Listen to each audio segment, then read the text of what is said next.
ladies and gentlemen, we'd like to call this meeting of the Senate Committee on Finance to order to hear the budget presentation or budget briefing of the Department of Public Works and Highways. We have with us our colleagues present by order of login: Senator Ping Lacson, Senator Bong Revilla, Senator Manny Pacquiao, Senator Francis Tolentino, Vice Chair Amy Marcos, and Vice Chair Senator Cynthia Villar. Good morning, Your Honors. And representing the department, we have our new secretary, a former colleague from the House of many of us, Secretary Roger Mercado. Morning, sir. Congratulations on your appointment. Thank you, sir. Good morning, sir. Morning, ho.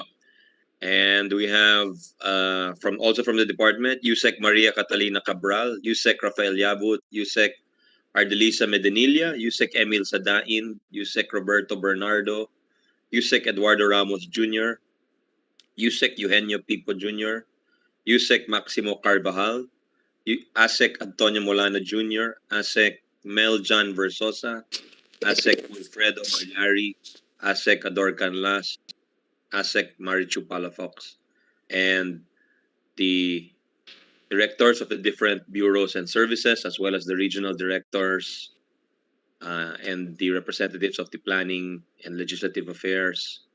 And for the attached agencies and corporations, we have the Metropolitan Water Works and Sewerage System, or MWSS Administrator Leonor Cleofas, with us this morning. Morning, Your Honors. Good morning to all the members of the DPWH family.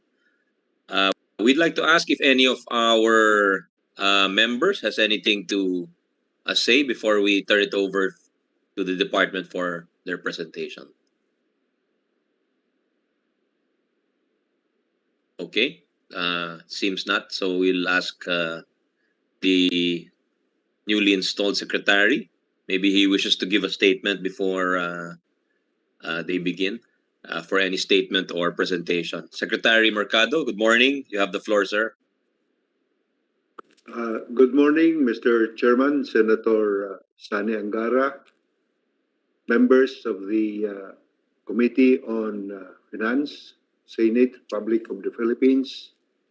Today, the Department of Public Works and Highways will request for your approval the budget for the proposed budget of fiscal year 2022.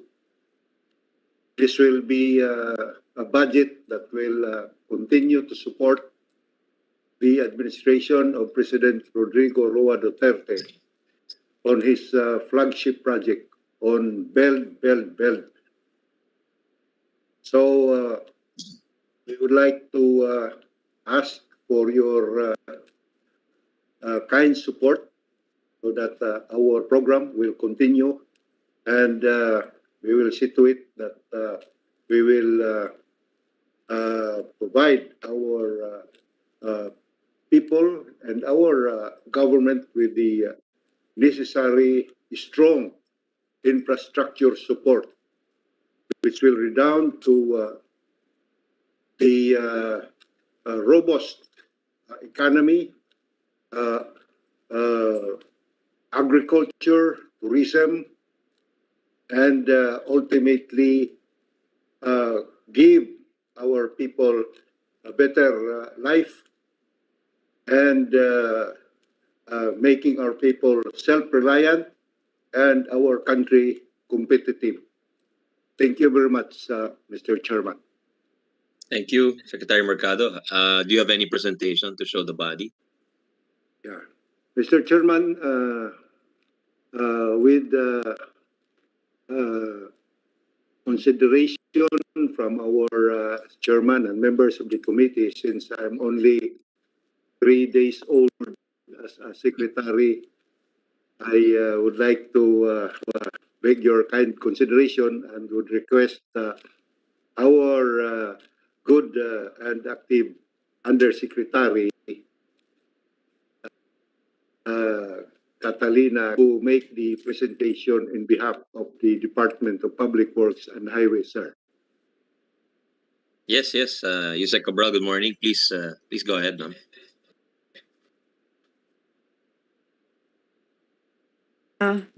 Good morning to the honorable members of the Senate Committee on Finance, and of course, with the permission of the Secretary, may I present the strategic infrastructure programs and projects of the Department of Public Works and Highways. Prior to the pandemic, Your Honors, the country's 2019 spending on infrastructure drastically increased, surpassing even the 5% gross domestic product mark, which was twice as much as the country's average total spending for the last 50 years. And as the country's engineering and construction arm, Your Honors, the DPWH implemented more than half of the Philippine government's infrastructure spending, with the actual disbursement made increased by 209% from 820 billion disbursement for the same 5-year span from 2011 to 2015 to about 2.5 trillion from 2016 to 2020, Your Honors. As a result, Your Honors, we were able to generate 6.5 million jobs from 2016 to 2020. And we are actually targeting more with the 2021 and 2022 budget.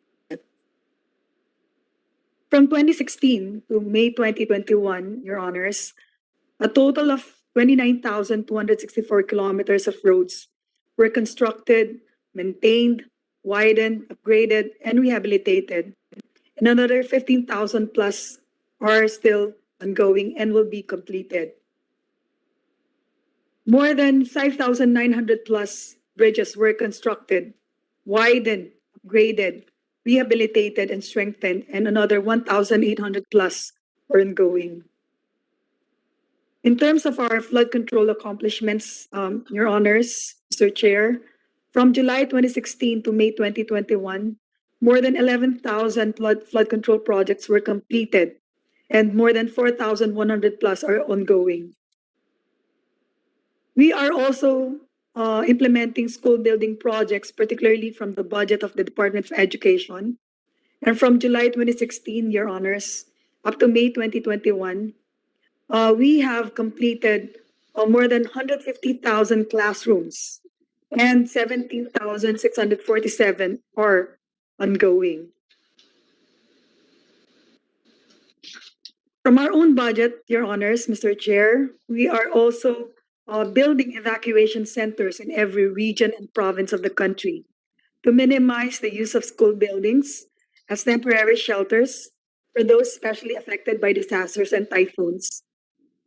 And these regional evacuation centers that we are building, Your Honors, Mr. Chair, are also being utilized as COVID-19 quarantine and isolation facilities.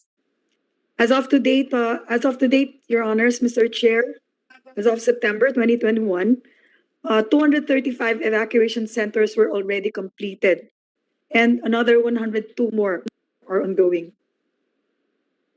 Basically, Your Honors, Mr. Chair, the Department of Public Works and Highways mandate is on the planning of infrastructure, particularly national roads and bridges, flood control, water resource projects, and other public works, and the design and construction and maintenance of these infrastructures. This is embedded in EO 124, Your Honors, Mr. Chair. Let me highlight, for example, our national roads. And out of the 33,120 kilometers of national roads, Your Honor, Mr. Chair, more than 98% are already paid. May we request any of our resource persons who are not speaking to please mute their microphones because we can hear the feedback. Please, here, ladies and gentlemen. We can still hear it. So may we request and ask the committee secretary to request our resource persons to mute their microphones, please. Thank you. Go ahead, Yusek. Thank you. Thank you, Your Honor, Mr. Chair. The Department of Public Works and Highways' main objective is not only to build, but also to connect, because it is very important that the infrastructure projects are integrated and will complement each other for it to be sustainable and promote inclusive growth, not only in the urban centers, Your Honor, but also across the country.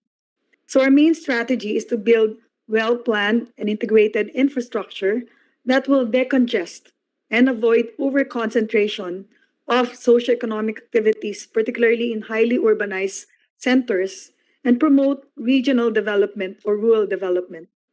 Our infrastructure will also make communities livable, sustainable, and resilient. We have been implementing projects in convergence with national government agencies. For example, Your Honors, we are implementing TICAS or the Tatag ng Infrastruktura para sa Kapayapaan at Seguridad, where we have already completed 133 projects from 2019 to 2021. We aim to enhance the capability and readiness of our military and police in providing an environment of peace and security that is conducive for national development and, of course, increase good governance. And as of May 2021, as I said, Your Honors, Mr. Chair, more than 130 projects were already completed. Together with the Department of Tourism, based on their Tourism Development Master Plan, we have our Convergence Project program, which is the Tourism Road Infrastructure Program, or TRIP, which aims to build strategic tourism roads that will have access and connectivity to tourism gateways, service centers, and tourism sites. A total of more than 2,436 kilometers of tourism roads nationwide, Your Honors, Mr. Chair, have been completed. And there are about out of the 4,268 kilometer of roads that have been identified by DOT and DPWH, leading to declared tourism destinations. With our convergence partnership with the Department of Trade and Industry, we have, Your Honors, Mr. Chair, our roads leveraging linkages for industry and trade, or the ROLIT program, where we aim to develop road linkages to create and enhance industry developing infrastructure in priority economic and manufacturing zones in support of, for example, the SME Act, the Export Development Act, and the Comprehensive National Industrial Strategy. From 2018 to 2021, Your Honors, we have already completed, as of May, about 704 kilometers of roads leading to industries and trade corridors. Together with our partnership and convergence program with the Department of Transportation, we are building roads leading to seaports, airports, and railway stations under our Katuparan program, and this is the Kalsada tungo sa Paliparan, Riles at Daungan. We aim to enhance our linkages to further augment the logistics, transport, and economic activities, particularly in key transport hubs. So we have already completed more than 440 plus kilometers of access roads leading to ports, seaports, and railways as of May 2021, Your Honors, Mr. Chair. We are also supporting agri-infrastructure program of the government, and this is by way of building farm-to-market roads from the budget of the Department of Agriculture to boost the agricultural industry through our agri-infrastructure support program. And under this program, Your Honors, Mr. Chair, we have implemented farm-to-market roads to service our farmers in the countryside to ensure food security. And as of May 2021, more than 2,000 kilometers of farm-to-market roads were already constructed and improved. One of our major priority program in DPWH is the Metro Manila and EDSA Decongestion Program, Your Honors. And as you know, based on a JICA study, the economic cost of transportation in Metro Manila has risen to more than 3 billion pesos a day. And the situation could get worse to around 5 billion, according to the study, by 2035, if the necessary infrastructure development and other interventions will not be made.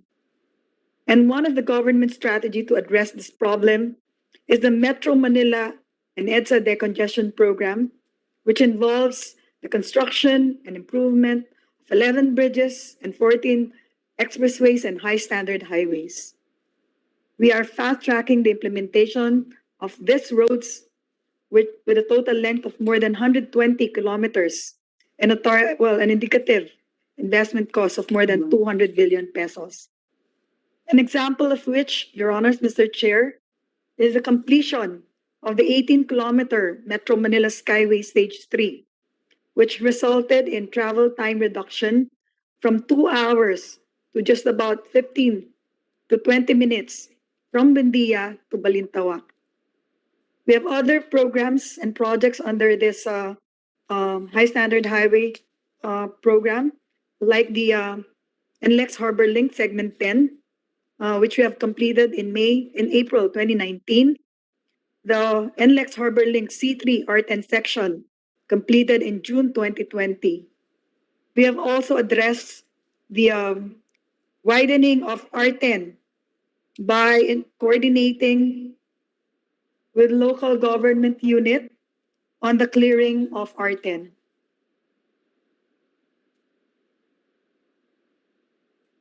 Other ongoing projects under this program includes the NLEX SLEX Connector Road.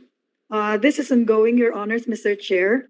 The 8-kilometer 4-lane elevated expressway, the Alabang Sukat Skyway connection and ramp extension,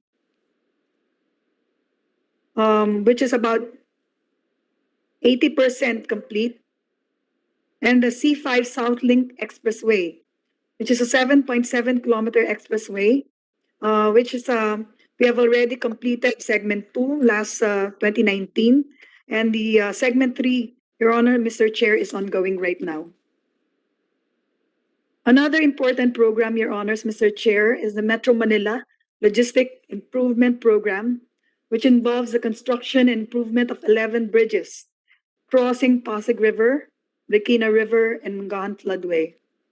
And included in this program, Your Honors, Mr. Chair, is the recently completed Kalayaan or Freedom Bridge that reduced travel time between Bonifacio Global City and Ortigas Central Business District to just about 10 to 12 minutes.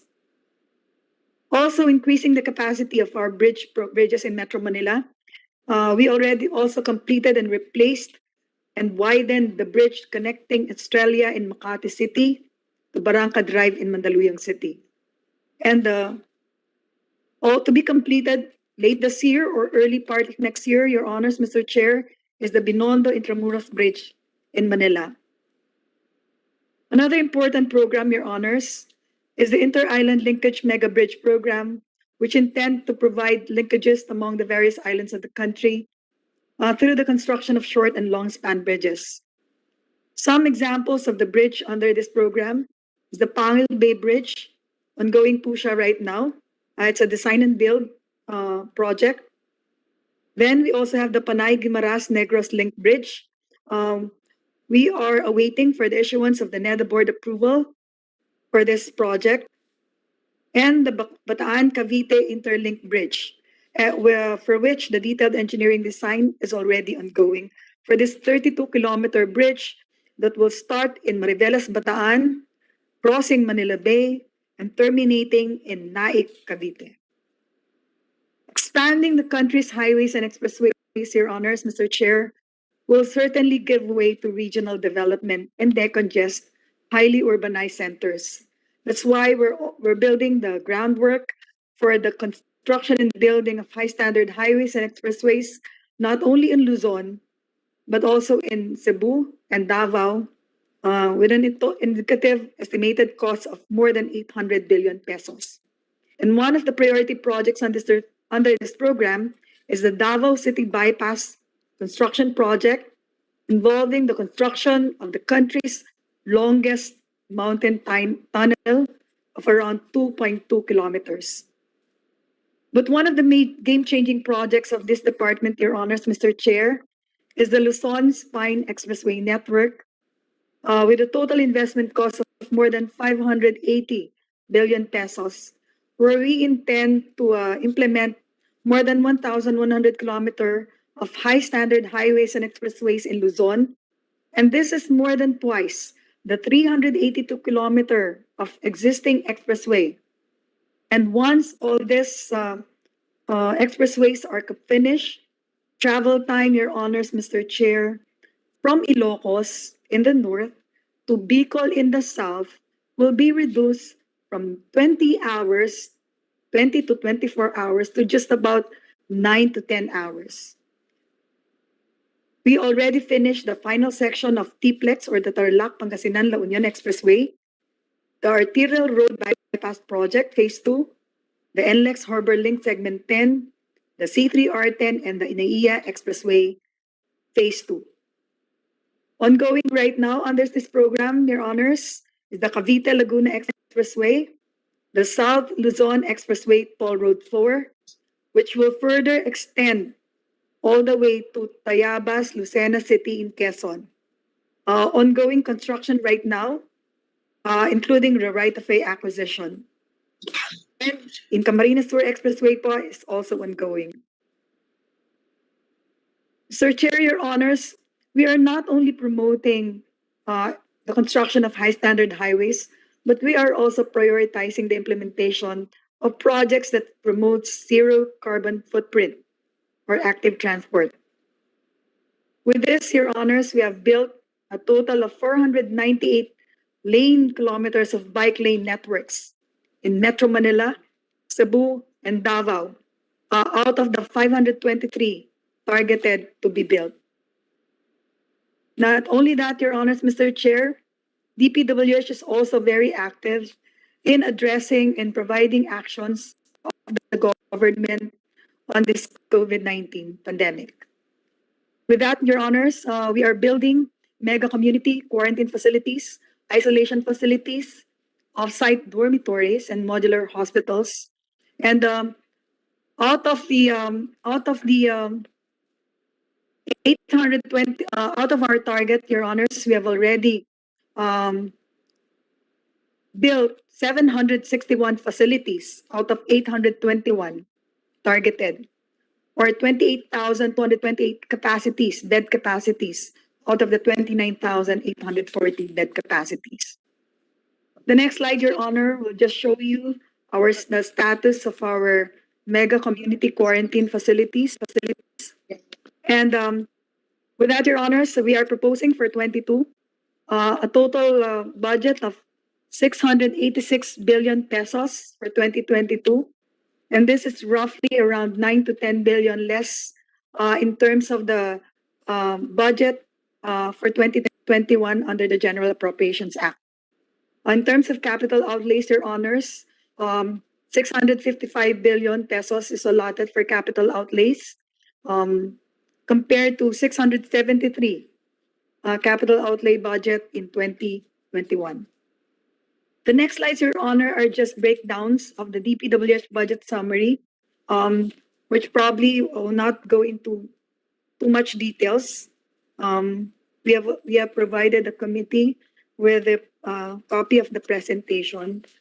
But perhaps we can go to the slide where we show the comparison between the 2021 JA and the 2022 National Expenditure Program, where you can see that our 2022 NEP is slightly lower by 9.56 billion from the GAA of 2021.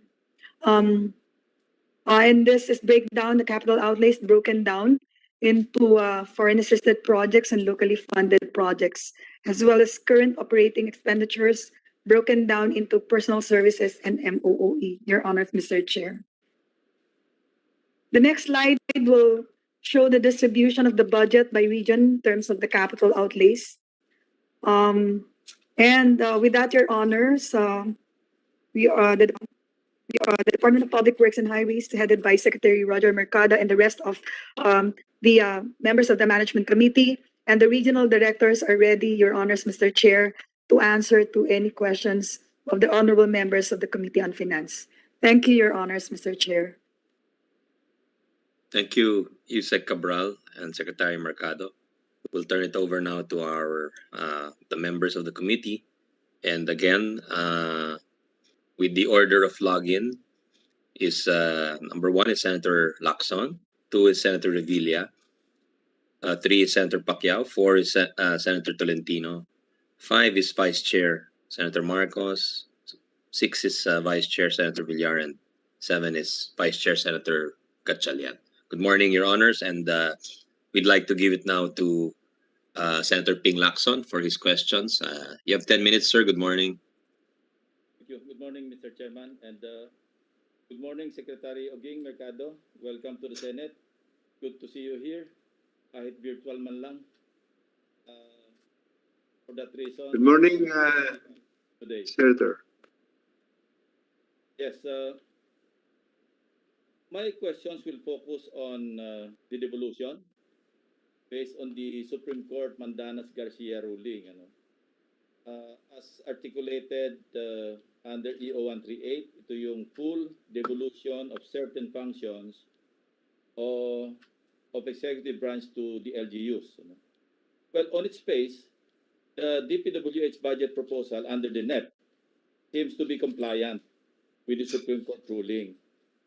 But upon closer scrutiny, this may not seem to be so.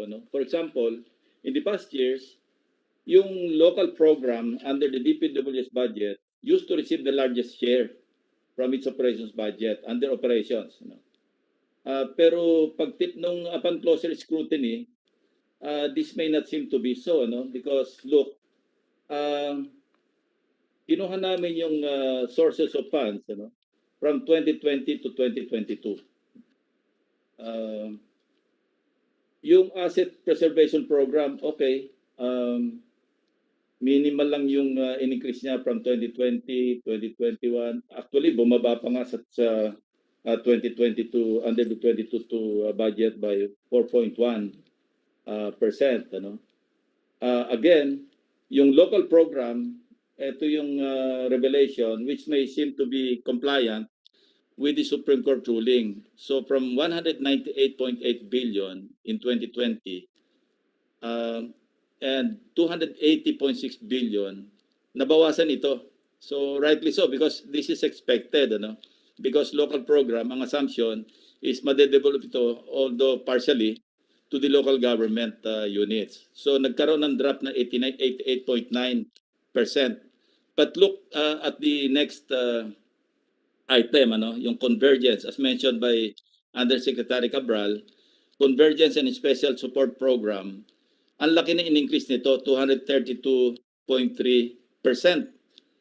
So, again, in-expect natin dahil sa devolution, in the advent of the Mandanas ruling, malaki yung makakat sa budget ng DPWH. But upon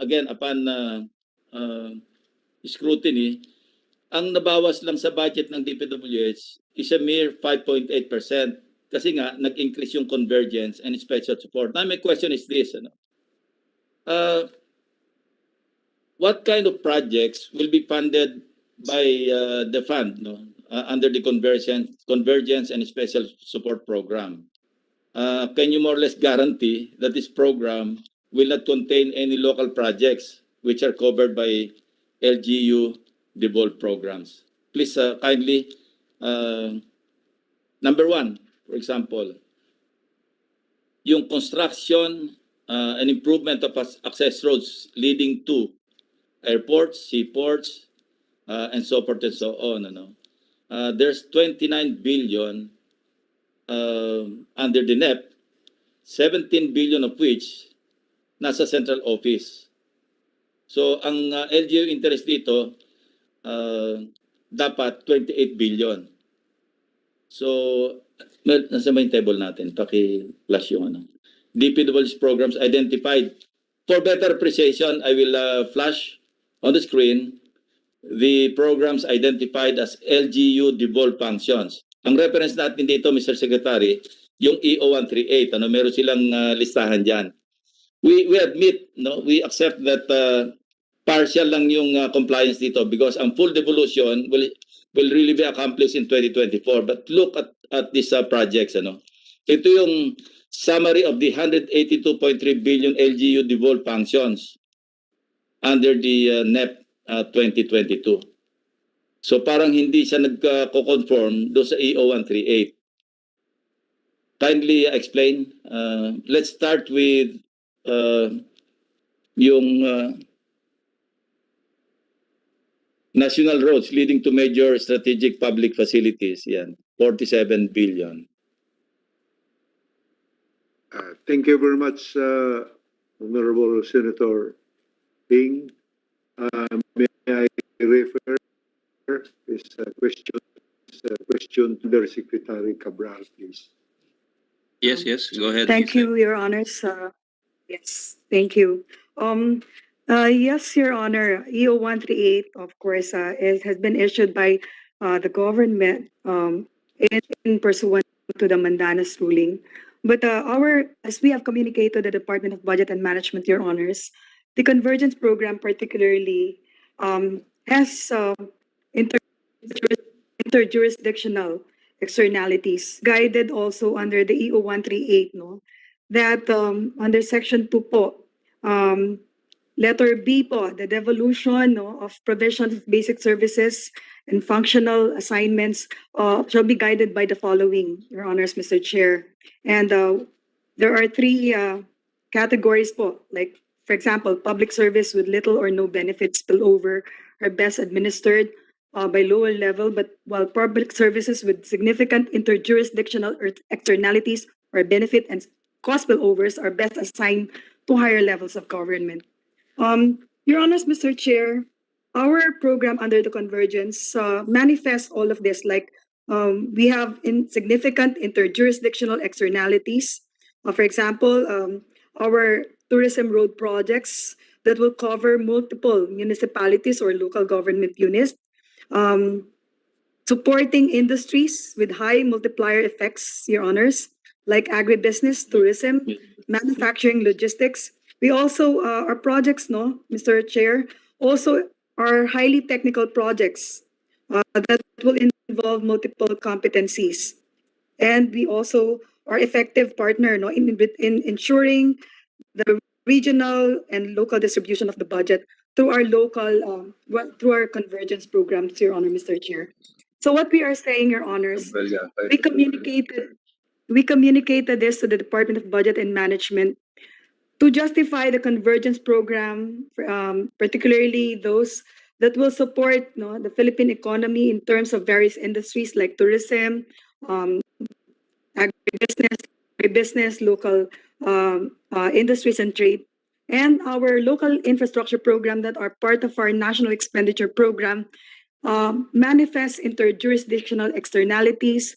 They also have benefit or cost spillovers, Your Honors, Mr. Chair, and will not only benefit the local municipality where the project is located, but also benefit the areas that will outside the municipality or area where the project is located.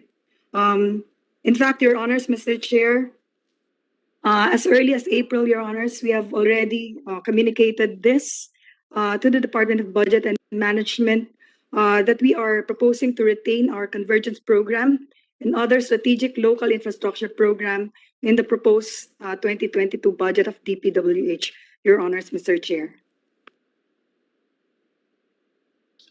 Yes, my question is, ano naging role ng mga LGUs in the planning phase of all these programs under operations? Kasi kung meron tayong phasing, meron transition, they are supposed to have participated already, di ba?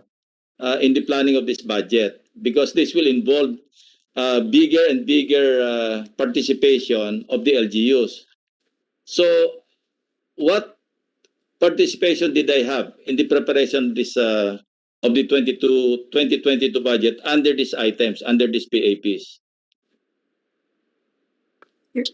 Your Honors, Mr. Chair, our field offices, the district office and region, have been coordinating with local government units, and our convergence projects, Your Honors, Mr. Chair, are included in the Regional Development Council's RBP or Regional Budget Proposal, Your Honors, Mr. Chair.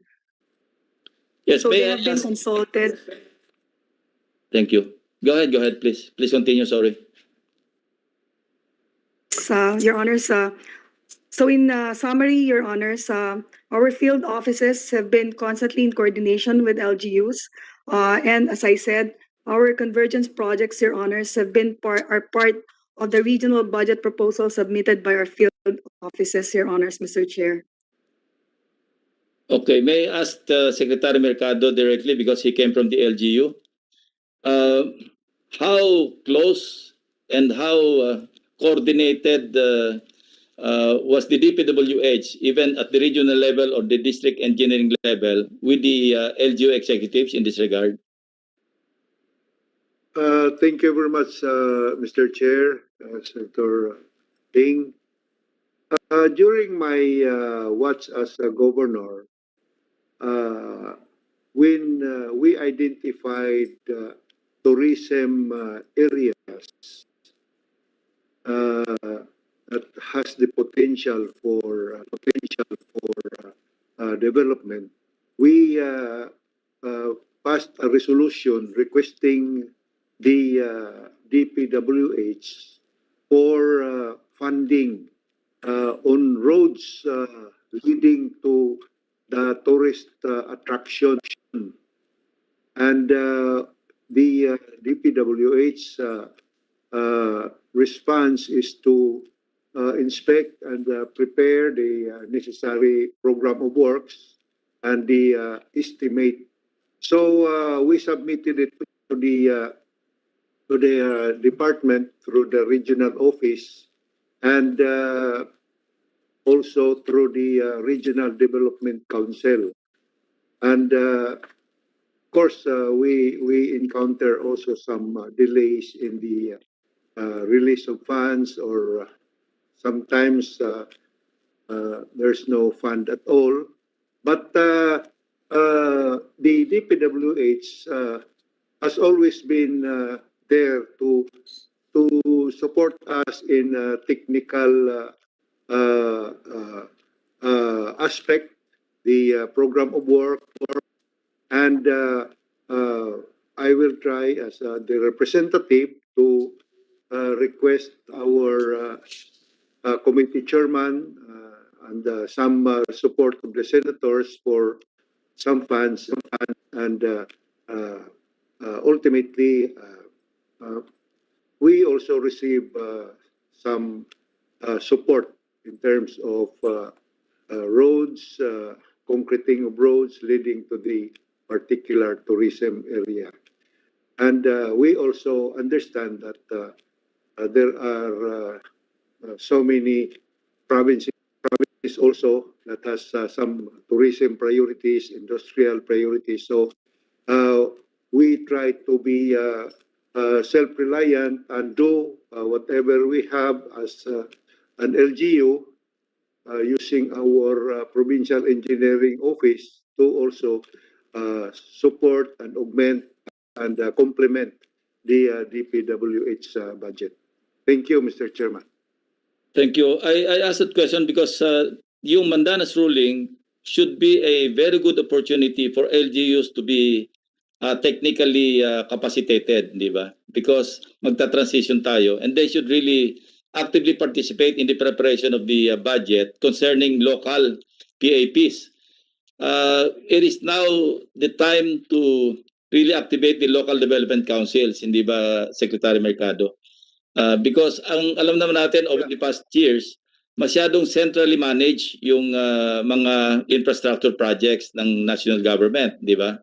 And very low, very little if at all, yung participation ng local government units. And this is an opportune time to really be compliant with the Supreme Court Mandanas ruling and the EO 138 as issued by the President last June 2021.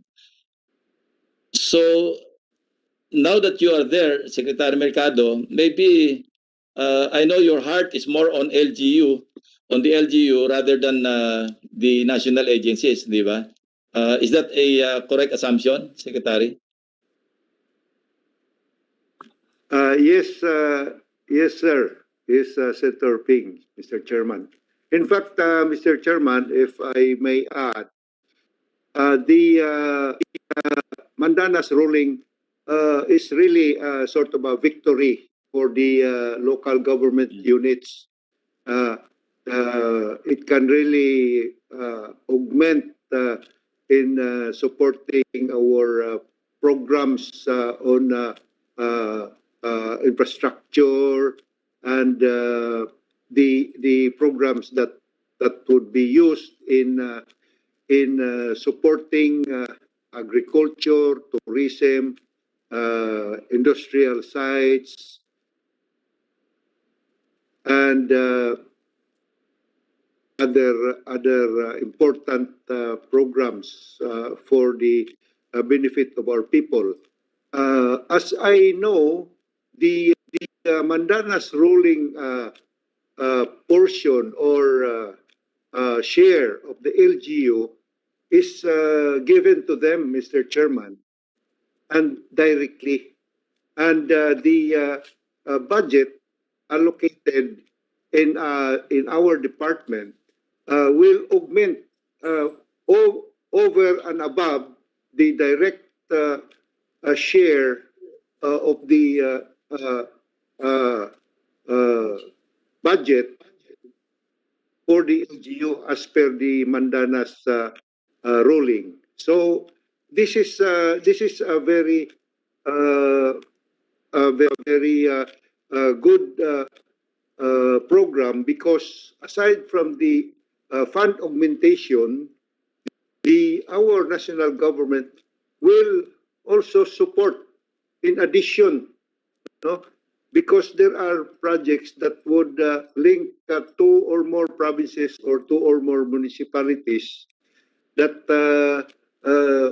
that will benefit ultimately two or more municipalities. So in this regard, we can be very effective in implementing the support infrastructure for our LGU.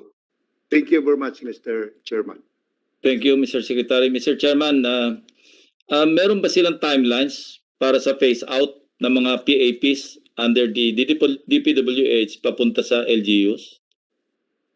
Meron ba tayo schedule niyan?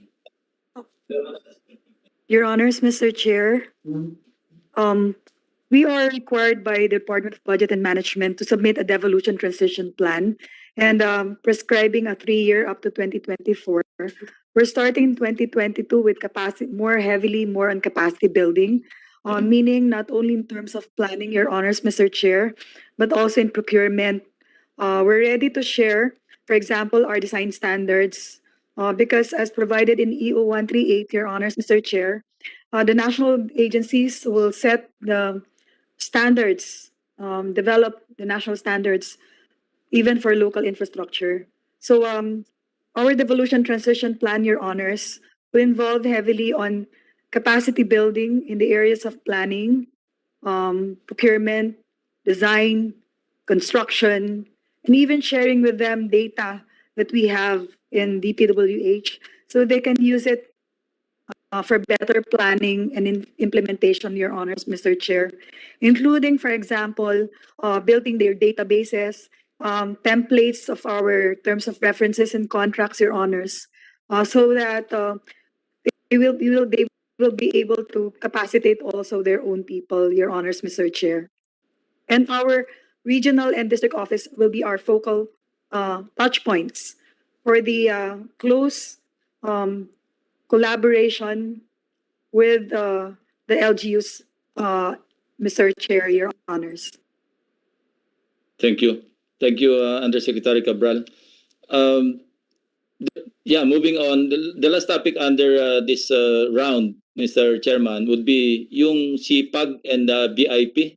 We'd like to be enlightened because there seems to be duplication of projects under the so-called BIP, yung Basic Infrastructure Program, and the Sustainable Infrastructure Projects Alleviating Gaps, yung SIPAG.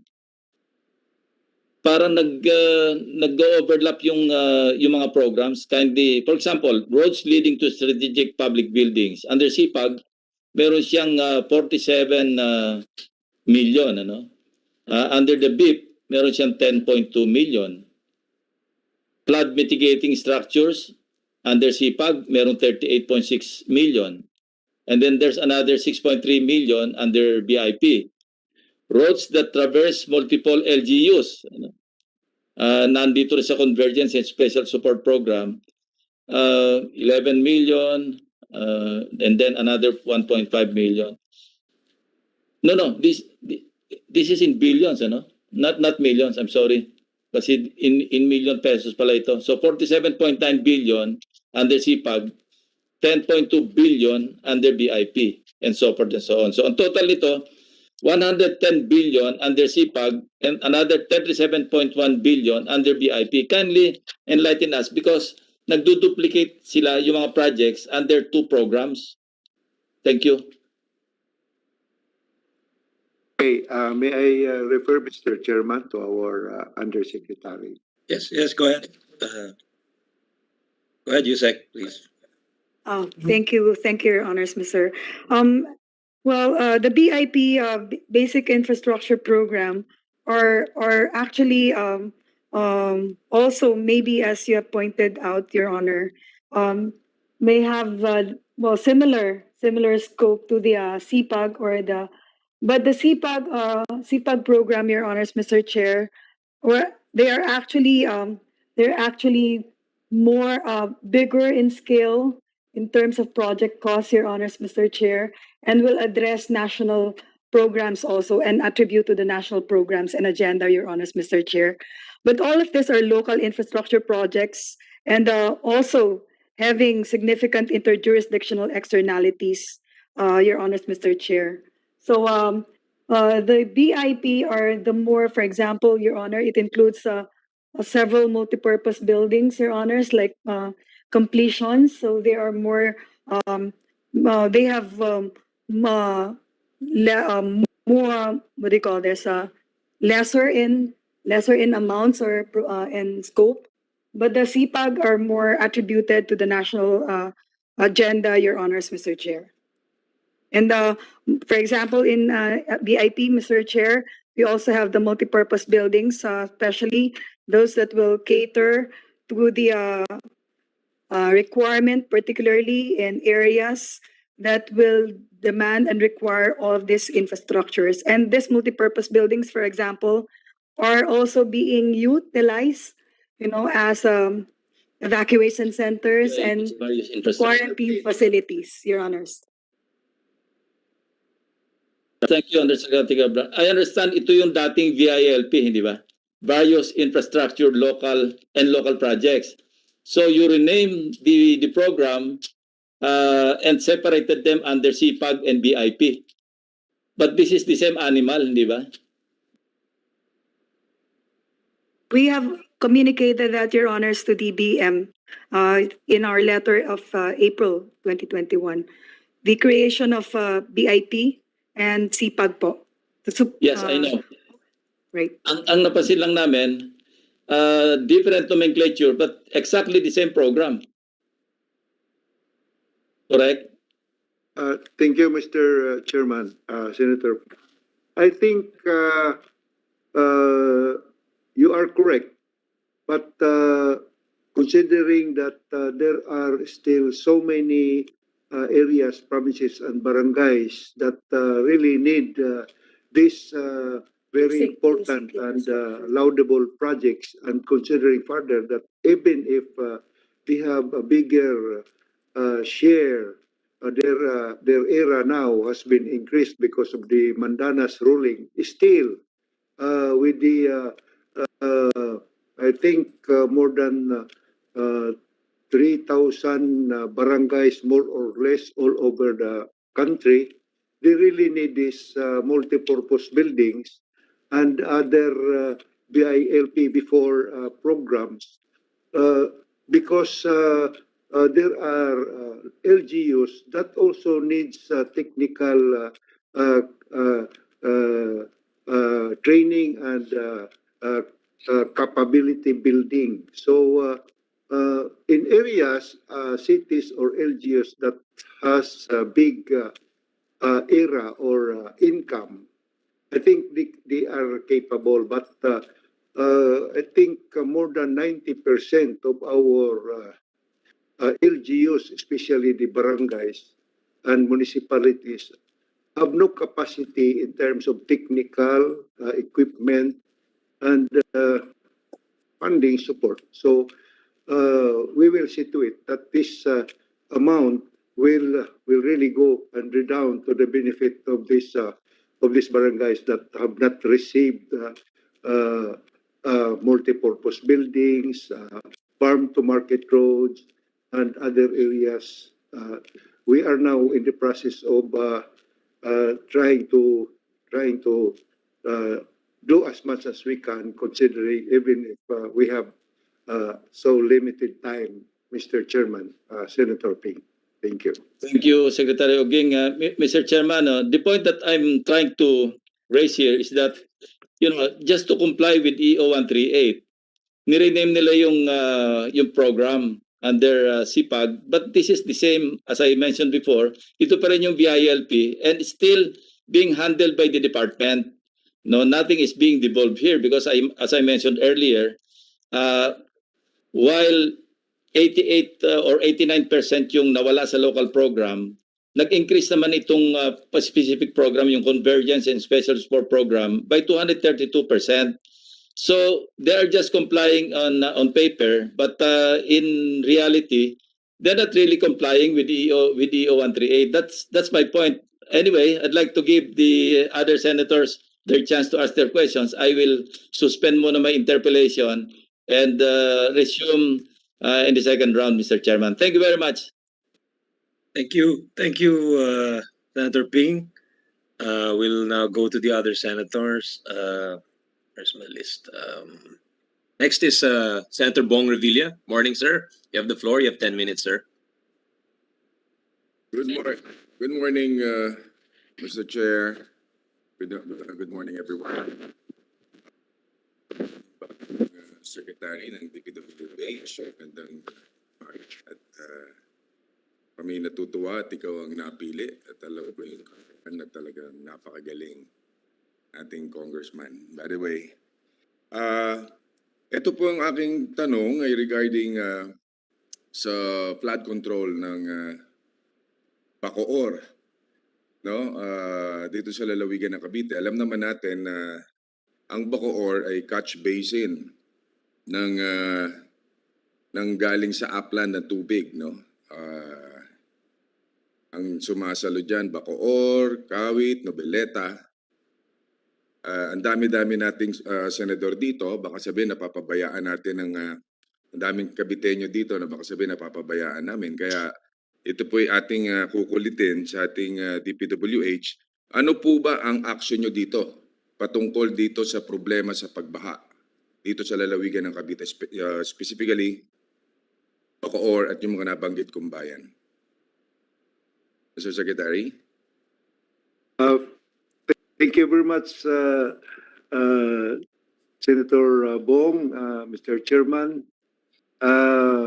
Rest assured that we will see to it that this flooding program or flooding problems in Cavite and especially in Metro Manila and other underlying provinces within the region will be given some focus because this is a constant problem, no? Recurring problem that will affect everybody. But we will give more attention and see to it that the flood control program located in Cavite, particularly Bacoor, Kawit, and Novalita, will be inspected by yours truly and will be monitored to its completion. And furthermore, our Undersecretary for Planning will explain further, Undersecretary Cabral. Yes, Yeah, Your Honor, Mr. Chair. Good morning, Senator Bong. We have included a number of projects for Bacoor flood control in 2022. But having said that, also, there are still other projects ongoing right now, part of our 2021 and prior years, Your Honors, Mr. Chair, that are addressing the flooding problem particularly in Bacoor City, in Cavite. And this will be a continuing priority of DPWH.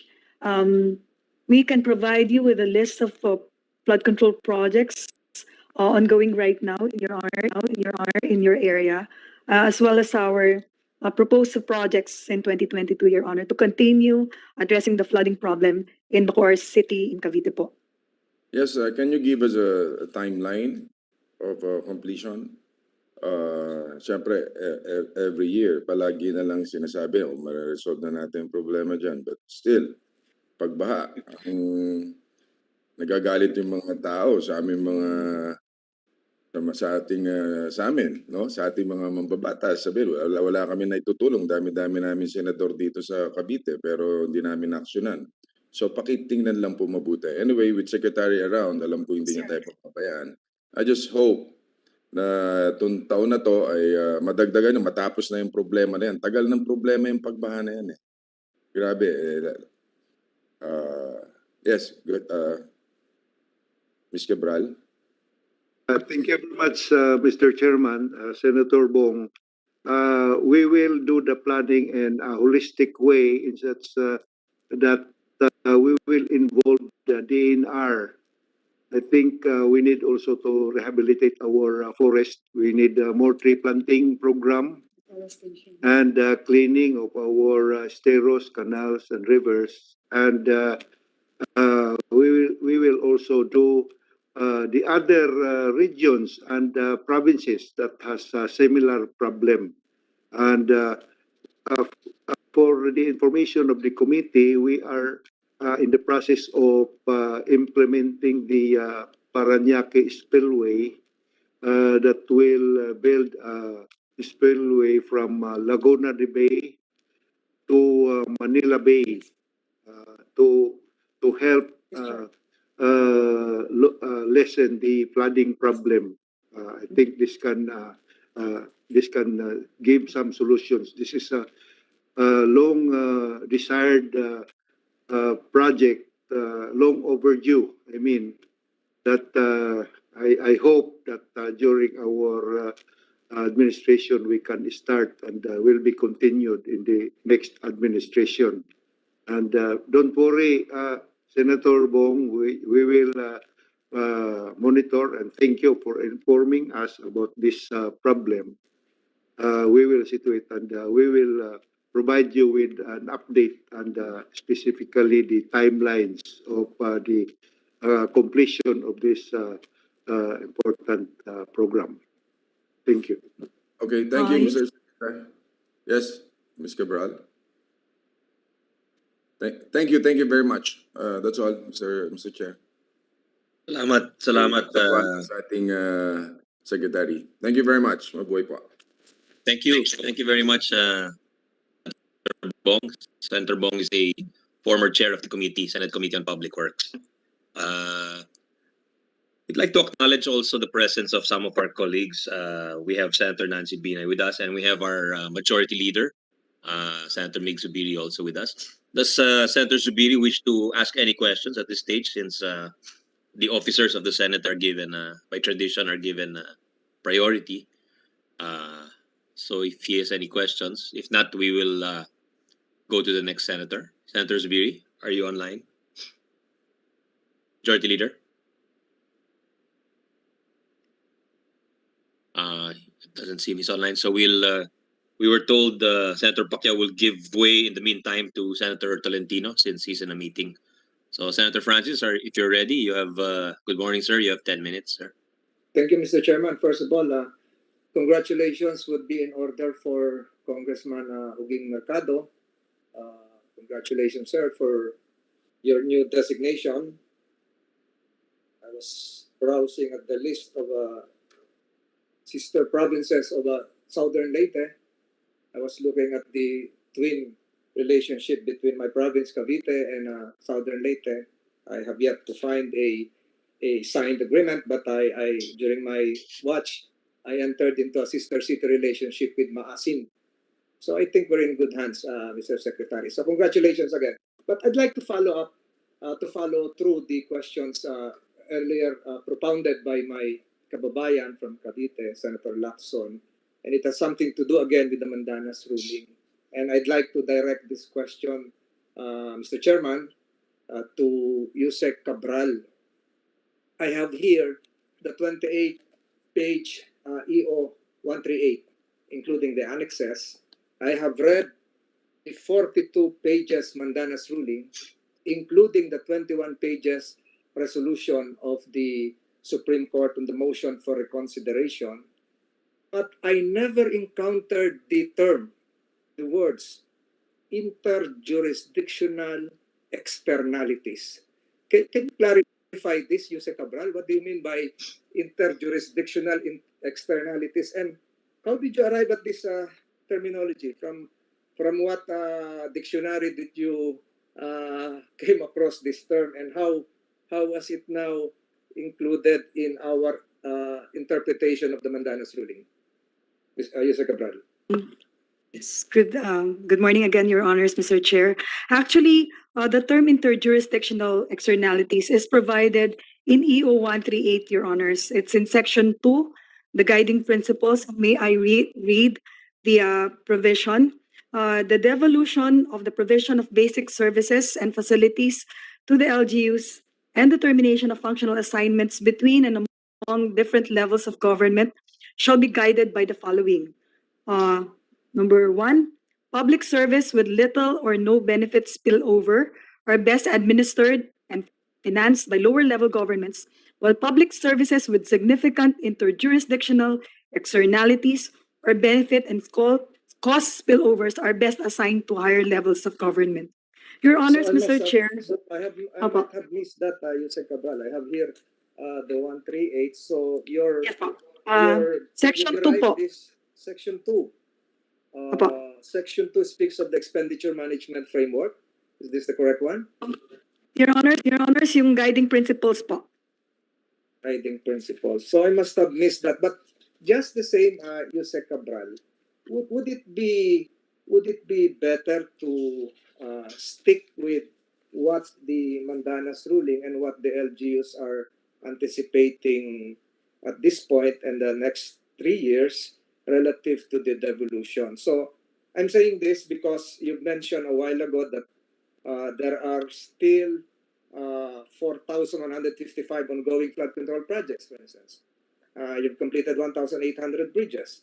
So where do we put the demarcation line? Because all of the projects that would be received by the LGUs would involve interjurisdictional externalities. No LGU would be receiving a standalone project. A bridge, for instance, would likewise involve another adjacent LGU, except perhaps in an island province or in a small Bantayan Island municipality in Cebu. All of them will be related. So how do you define all of this, Yusek Cabral? Considering that EO 138 never defined the breadth and scope of interjurisdictional externalities. Maybe, Your Honor, Mr. Chair, I can cite a specific example po. Go ahead. For example, Your Honors, Mr. Chair, if there is a long bridge that will span multiple LGUs, Your Honor, for example, and require technical expertise, of course, one municipality A may prioritize it, but municipality may not prioritize it as part of their infrastructure development program. The same with, for example, tourism roads that will also traverse multiple municipalities and even sometimes multiple provinces, Your Honors, Mr. Chair. National government, as provided in the said EO, can be assigned as the implementer of this because the benefits will spill over not only on the area, for example, where that particular road section is built, but also the benefits will spill over areas outside that particular municipality, and will in fact even contribute to the attainment of national development goals. For example, tourism road, sir. Of course, we want to again restore the dynamics of the tourism sector, and we could just imagine if one tourism road, which transcends multiple LGUs, one area is prioritized by one LGU, and the other section is not prioritized, and wala pong magiging benefit or impact, no. So, but in for example, roads that will only benefit local traffic, for example, farm to market roads in a particular area, or local roads that will only benefit local traffic, that will not connect to any major facility, or will not be part of a convergence program, then certainly, Your Honor, Mr. Chair, that can be implemented by the lower level of government. Again, the benefits po, when we say jurisdictional externalities, it means the benefit and the cost will spill over, no, and spread over not only in the area where the project is located, but the benefits spread outside the periphery, and more LGUs will benefit. Your Honors, Mr. Chair. And most of these projects, yes, sir. Most of these projects are quite expensive, and involves highly technical expertise, like building of bridges. Kahit po provincial bridge, kung mahaba po yun, medyo mahihirapan po, no, at the level of particular LGU to finance and build it in accordance with national standards, Your Honor, Mr. Chair. Yes, thank you, Yusek. I posed that question because now I'm referring to section 2.7, which is page 4 of the memorandum circular coming from DBM, because it would put the DPWH in a blind spot, so to speak, because 2.7 speaks of, and I quote, that the DPWH or an agency devolving functions should refrain from including in their proposals funding for devolved local projects for LGUs belonging to the first to fourth class income classifications, and include funding requirement and limit subsidies for local projects to LGUs belonging to fifth and sixth class income classes. So if you stretch your definition of interjurisdictional externalities, the basic common sense interpretation would be there are no clustered fifth, sixth class municipalities in a certain province. You will have a first class interspersed with a fifth class, so they're not all clustered together. So how would you now implement this? Because these are all conflicting provisions, making it hard for the DPWH to implement.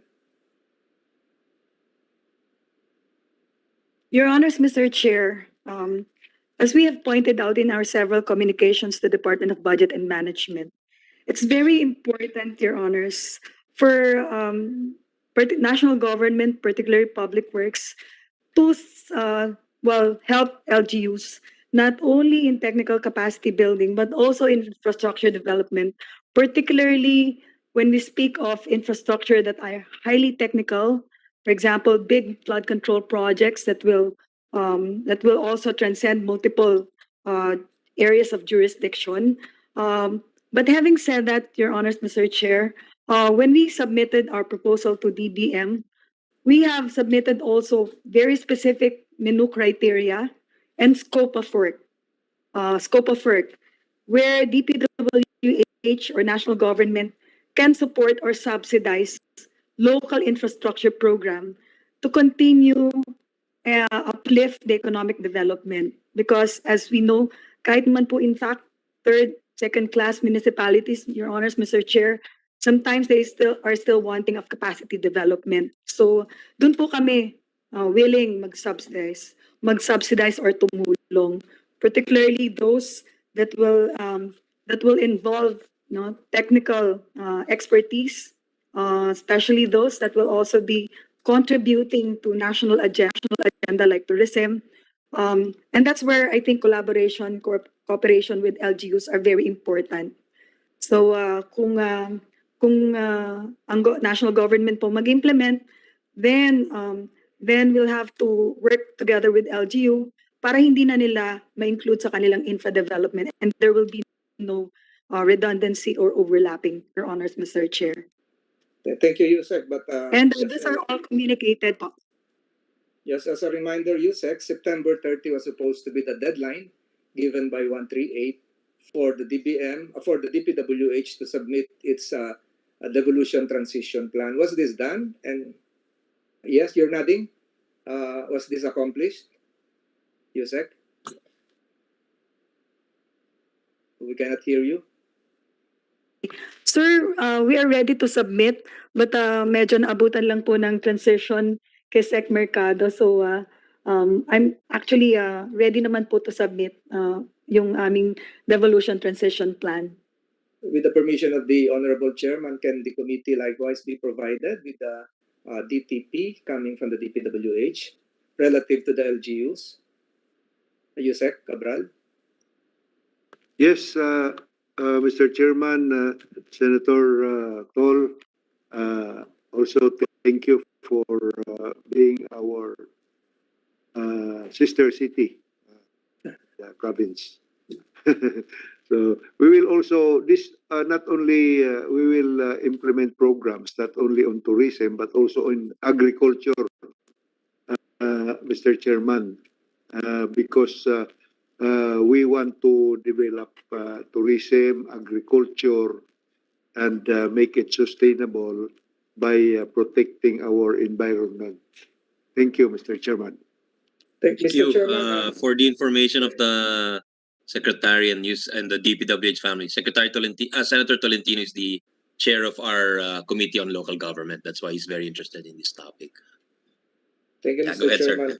And if I may give an unsolicited proposal to the good secretary, and I think he has this in mind, perhaps the creation of a DPWH Devolution Transition Committee is a welcome development that would sort out all the kinks and details in all of this as you navigate the Mandanas ruling implementation.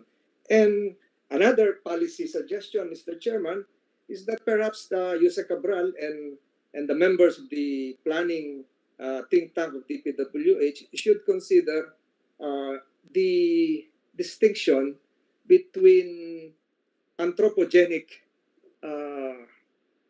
projects and non-anthropogenic projects as part of your interjurisdictional externalities. Meaning to say, if it's flood control, it has to be intermunicipality. There is no human intervention when it comes to water, rainwater, sewerage, dikes, drainage, seawalls, etc. But when it comes to non-anthropogenic municipal roads, there is human intervention. You have to drive a car to use the road. So just as a policy recommendation that the good Undersecretary Cabral can perhaps consider in formulating the necessary measures as we navigate jointly this hard to implement Mandanas ruling, Mr. Chairman. Mr. Chairman, I overheard something about a Bataan or Cavite-Bataan bridge, which was flashed in just a mere 2 seconds. So I was not able to grasp the complete visual reality of that. When will this be started? I understand this would end in Mariveles and commence in our district in Naik. Is that correct? Thank you very much, Mr. Chair. May I refer this very important project to our Undersecretary for Flagship Projects, Honorable Undersecretary Emil Sidain. Yes, we recognize Yusek Sadain to respond to Senator Tolentino's question about the Bataan-Cavite Bridge. Or is it Cavite to Bataan Bridge?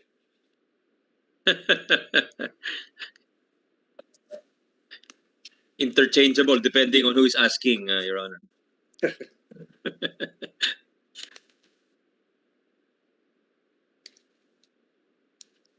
Yusik Sadain, if it's not around, then Yusik. Okay, thank you. Yeah. Good morning, Mr. Chairman, Your Honors. Good morning, Senator Francis. The Bataan-Cavite Interlink Bridge actually constitutes a total of 32-kilometer stretch from Naik, Cavite all the way to Maribeles, Bataan, passing Corregidor. The detailed design has already started, Mr. Chair. In fact, this coming September 2022 is going to be completed. So the project is actually a 2x2 lanes that would connect all throughout the sections from the upstream to the downstream stretch. The Bataan Land Viaduct, which is about 5.5 kilometers in length, constitute one contract package if in case this will be procured for civil works. This will be followed by the Northern Marine Viaduct at 7.2 kilometers length, the Southern Marine Viaduct at 7.6 kilometers, the approaches viaduct at 5.3, the navigational channel bridge at 3.1, and the Cavite Land Viaduct at 3.4. Meaning there will be 6 contract packages, Mr. Chair, once this will be for civil works. The total cost would run to a total of 175 billion pesos, Mr. Chair, of which construction, if this will be funded by the coming administrations, will cover from 2023 to 2027. This is actually, Mr. Chair, a project funded by ADB for the detailed design. And this is also proposed for a civil works funding under also ADB. This is one of the flagship projects, Mr. Chair, for this administration that will come across the next administrations for completion.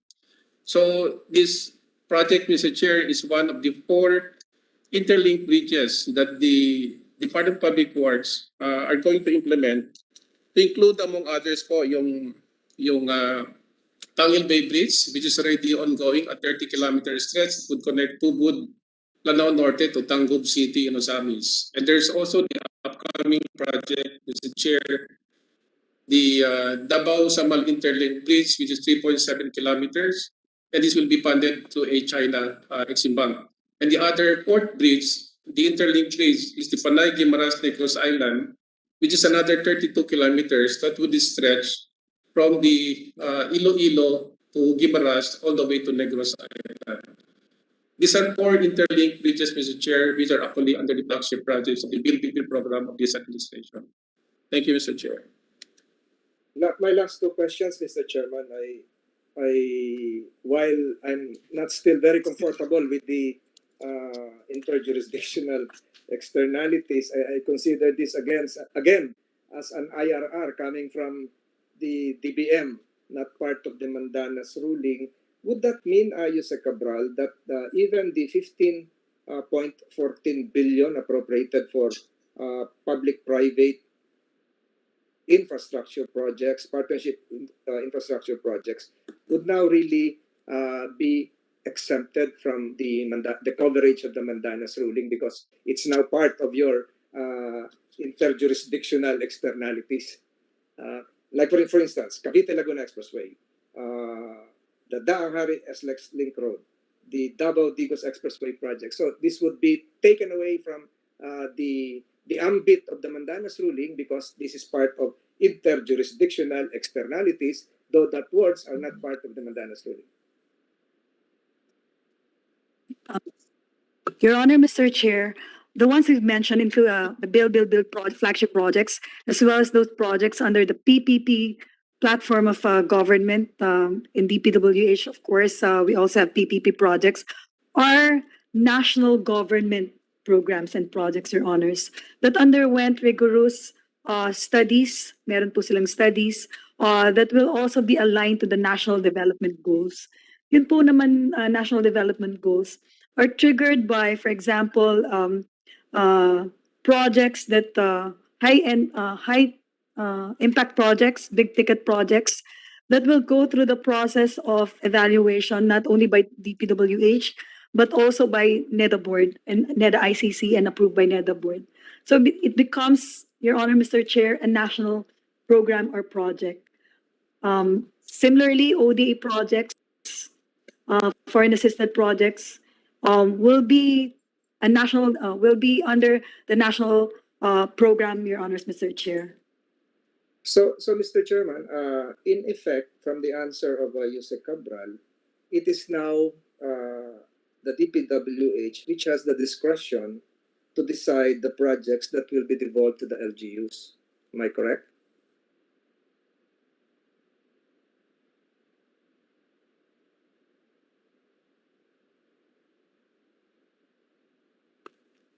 Mr. Chairman, Senator Tol, I think with due respect, the DPWH will honor the mandate of the Mandanas rolling. If ever there will be uh, uh, participation of our department, it will be to augment or to assist in any way in order that the principle of devolution will be the spirit of the devolution will be fully and respectfully implemented. That will always be our principle. At least Thank you. maybe during my leadership, Mr. Chairman, Senator Tol. Thank you, Secretary. Because I really feel that because with you at the helm, you will give the LGUs a chance to not only capacitate themselves but really have their interest in mind, Mr. Secretary. My last question, Mr. Chairman, has something to do with an item flagged by the Commission on Audit. It has something to do with the status of the transferred funds for implementation by the DPWH amounting to 8.961 billion, which was noted by the Commission on Audit as unliquidated. May we know the status of this, Yusek Cabral? Thank you, Brad. Very much, Mr. Chairman, Senator Tol. May we refer this particular query to our Undersecretary, Assistant Secretary for Finance. Assistant Secretary for Finance, Marie, Miss Palafox. Miss Palafox, please. Morning, Mr. Chair, Your Honor. Yes, go ahead, ma'am. Out of the 827 million unreleased retention money, as of December 31, 369 million was released as of July 31, leaving a balance of 857 million. With the issuance of the Certificate of Completion and Certificate of Final Acceptance, as in management comments for audit findings 13, final payment and or release of retention money can now be facilitated.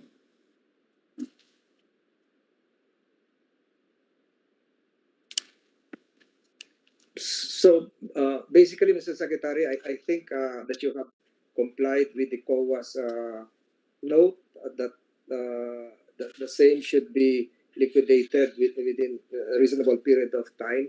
Mr. Chairman, I have no further questions directed to the good secretary. I just wish him all the best as he transitioned from being a legislator to the chief implementer of our build projects. I wish him all the best. I pray for his success together with the rest of the DPWH family. Okay. Dagang salamat, Mr. Chairman. Salamat po. I yield the floor to the next colleague who will be asking questions. Thank you. Thank Thank you very much. Mr. Chairman, I would like to. Yes, go ahead, Secretary. I just thank you, Mr. Chairman. I would like to express my heartfelt thanks also to Senator Tolentino. Thank you very much, Mr. Chairman. Thank you, Secretary. Thank you to our Senate Chair of the Committee on Local Government, Senator Francis Tolentino. Unless the majority leader, we don't see him online, or Senator Pacquiao, who was earlier, even before Senator Tolentino. I don't see him online also. So I'll go next to the next senator in line is our vice chair, Senator Amy Marcos. You have the floor, ma'am. Good morning. Yes, good morning, Senator and my chairman, Senator Angara. Manooging, welcome to the Public Works, welcome to the Senate. It's a real joy to meet you here. Ang aking kapwa na taga Region 8.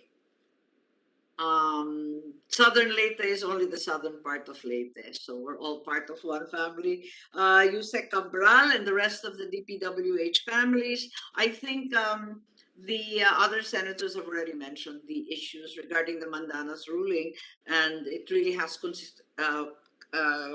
resulted in considerable anxiety among the LGUs. But let me proceed to the COA report so that we can get that off our plate. A total of 3,283 public works projects were delayed or not implemented, with a combined project cost of 108.3 billion, with the usual suspension orders, problems with right-of-way, variation, pending permits of the LGUs, and other NGAs. There appears to be a lack of coordination in government. Is that correct? Or are there other issues concerned in this problem? Right now, in your budget for support to operation, you have an amount of 21.318 billion for, once again, right-of-way. Can you please update us on these very large numbers of projects, very large sums that are not implemented? Thank you very much, Mr. Chairman. Senator Amy, thank you very much. May I refer our committee to Undersecretary Cabral, please? Yes, Yusek Cathy, please. Good morning. Good morning. As mentioned by the Honorable Senator Amy, on challenges on implementation, particularly causing delays, we admit that there are really delays and challenges, no, in implementation, especially in 2020 and right now 2021. Of course, because of the pandemic, no. Of course, affected also procurement natin, no, and yung last year, meron tayong 3 months, I think, that were really hard lockdown, and therefore we were faced with challenges while public works continue to be implemented even during hard lockdowns, especially essential public works that were identified and approved by IATF. There's really challenges, no, causing delays, particularly procurement po that really have to up our digital technology para po yung even procurement with the restricted transportation. We can already accept bids from across the country, even if you're not going personally to submit documents. And also there are challenges on supply of construction materials, again, because of the transport restrictions, no, and the labor itself, Your Honors, Mr. Chair. Aside from the fact that the cost of infrastructure projects may be expected to increase because of the requirement of social distancing and other health precautionary measures. Having said that, Your Honors, Mr. Chair. That these COVID issues will probably persist in some way or other, granular or local. What actions can the public works take? And will this 21 billion for right-of-way cover all these problems? Your Honor, Mr. Chair, we have decentralized the right-of-way functions and delegated the processing of right-of-way claims to our field offices to facilitate payment and validation and payment, Your Honors. And this is included in our department order 65, I remember, no, and other relevant department issuance. And therefore, we anticipate faster processing. The only challenge, Mr. Chair and Your Honors, are of course the documentation on the part of owners for the submissions and validation stages of this right-of-way claim. And we have also developed and issued the revised right-of-way manual Sorry, I'm having audio problems. process of the department. Your honors, Maybe only we one are man hearing simplifying and simplifying the process. Audible po? Yes, you said. Yeah, medyo nagbe-break up ka ng konti, Okay. Yusek, you might have a problem with your connection. As I mentioned, Your Honors, we have issued the revised right-of-way manual in last year to further streamline the right-of-way process of the department, and the functions of right-of-way processing, acquisition, and processing have been decentralized to the various implementing offices down to the district offices po, para mapabilis po ang pagproseso, pag-validate, pagbayad po ng right-of-way claims. Pero Yusek, pagkarami-rami nito, this over 3,000 projects that have been held up. Maybe you can give us a status report na lang kasi napakarami eh. Opo.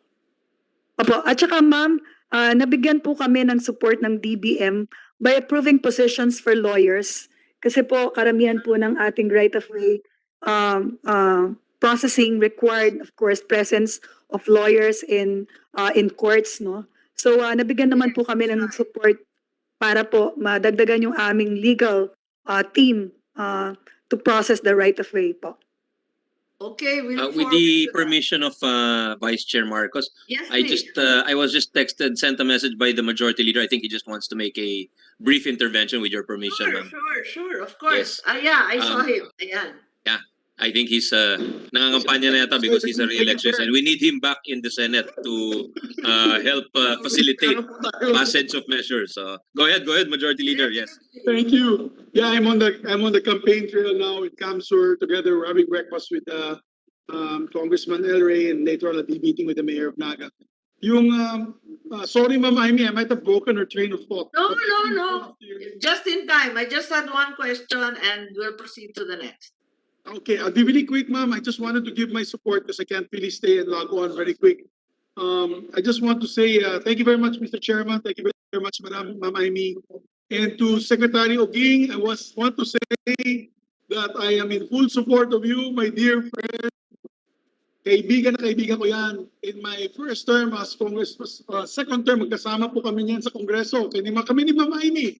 And I even have a beautiful picture. Kakahanap ko lang ng letrato, nakasama ko siya sa taas ng bundok niya na may highland lake. It is an upland lake in a mountain in his beautiful province of Southern Leyte. I'm so happy that he is the secretary. I think it is a good way of capping his career that he's secretary of the DPWH. He's a very kind man.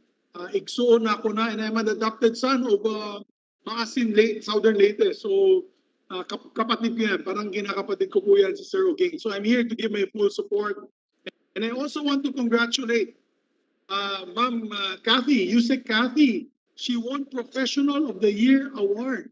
I want to thank her, want to congratulate her for winning such an award, besting all other engineers, all other professionals in the country. You deserve it, Yusek Kathy.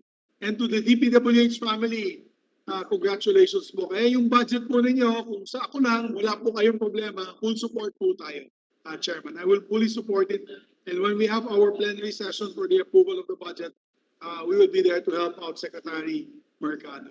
So mabuhay po kayo sa DPWH family. Maraming salamat po, Chairman. Thank you very much, Ma'am Amy, for the time. Thank you. Go Mix. Thank you, Majority Leader, for your support. And malaking bagay po, Mr. Secretary, yung support ng Majority Leader because he will make sure you get the best schedule on the floor to have a smooth passage.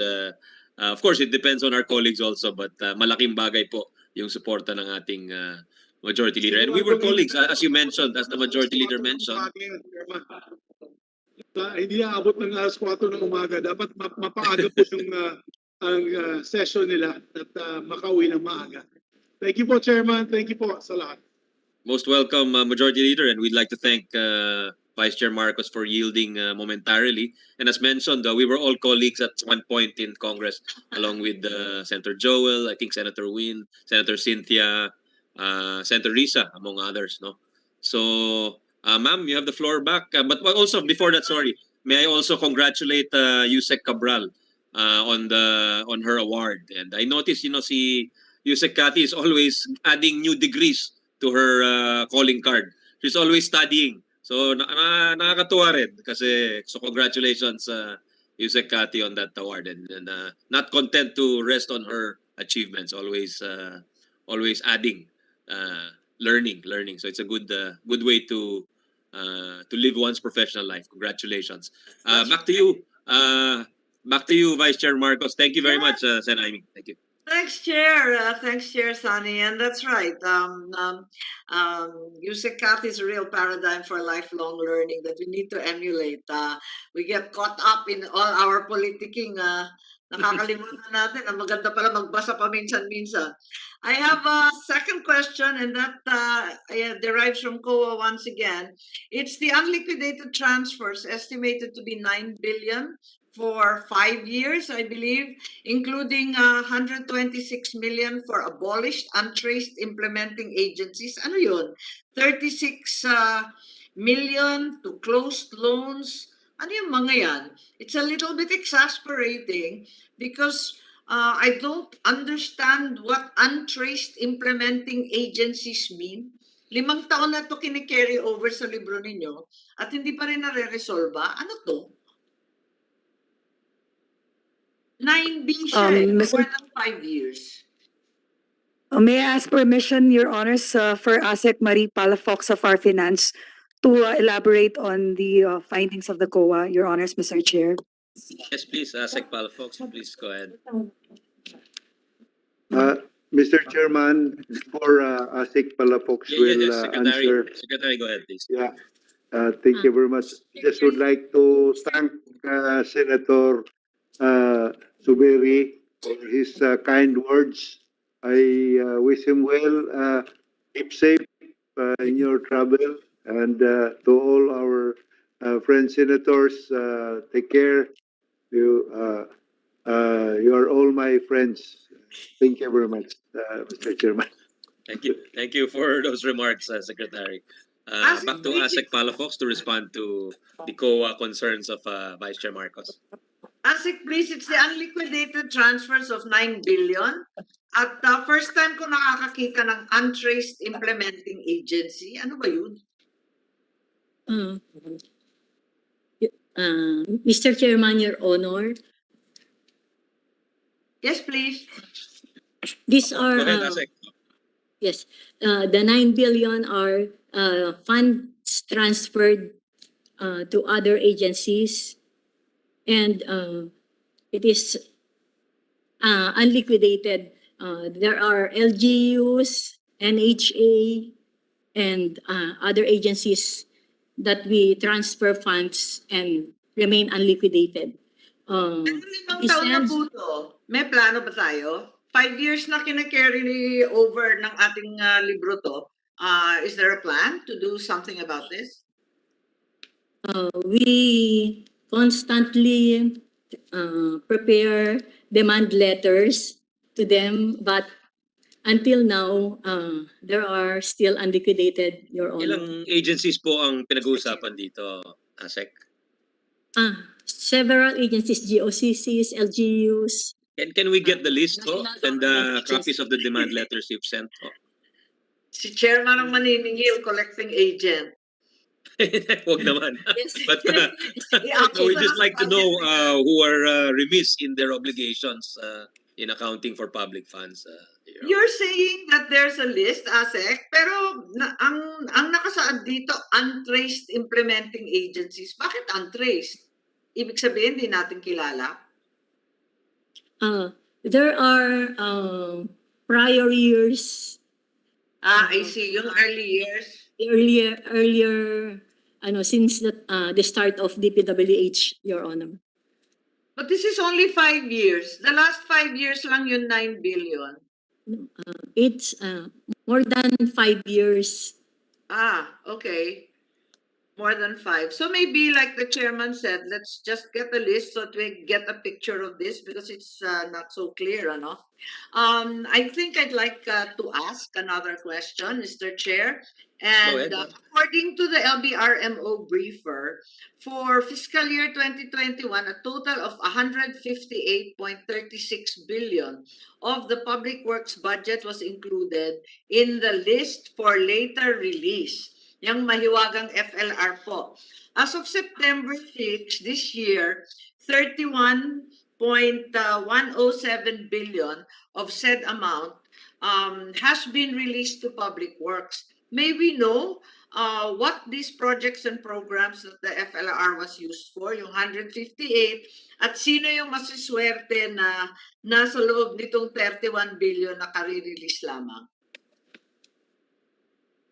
Your Honors, Mr. Chair, actually, as of to date, Your Honors, I think the release is already nearly 50 billion po being processed, no, approved by the Office of DBM to Public Works.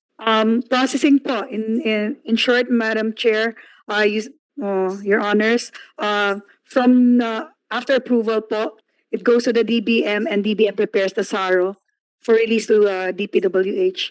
We will provide, Your Honors, Mr. Chair, the It's committee, already almost 50. almost 50 po, out of the 158 billion.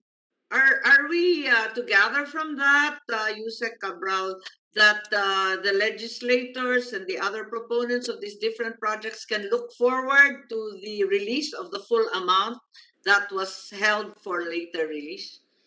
Yung buong Your Honors, 58, lalabas kaya yan? Your Honors, Mr. Chair, DPWH has submitted all requirements of DBM per their NBN circular, and we are constantly following up and coordinating with the DBM for the facilitation of the release of the other projects, because we also recognize that the You validity submitted of the sorry. allotment. Yes, Yusek, I just wanted to clarify because so many are anxious about the projects that have been held back. You have submitted documents to the DBM for the entire 158 that was lost or at least postponed? Your audio po. Sorry, your You're on audio. mute, Yusek. Your Honors, we have submitted, Public Works has submitted the requirements for almost all the projects classified for later release by DBM, Your Honors. So, so far, 50 billion, but that's barely a third of the total amount. Has DBM signified anything regarding the rest?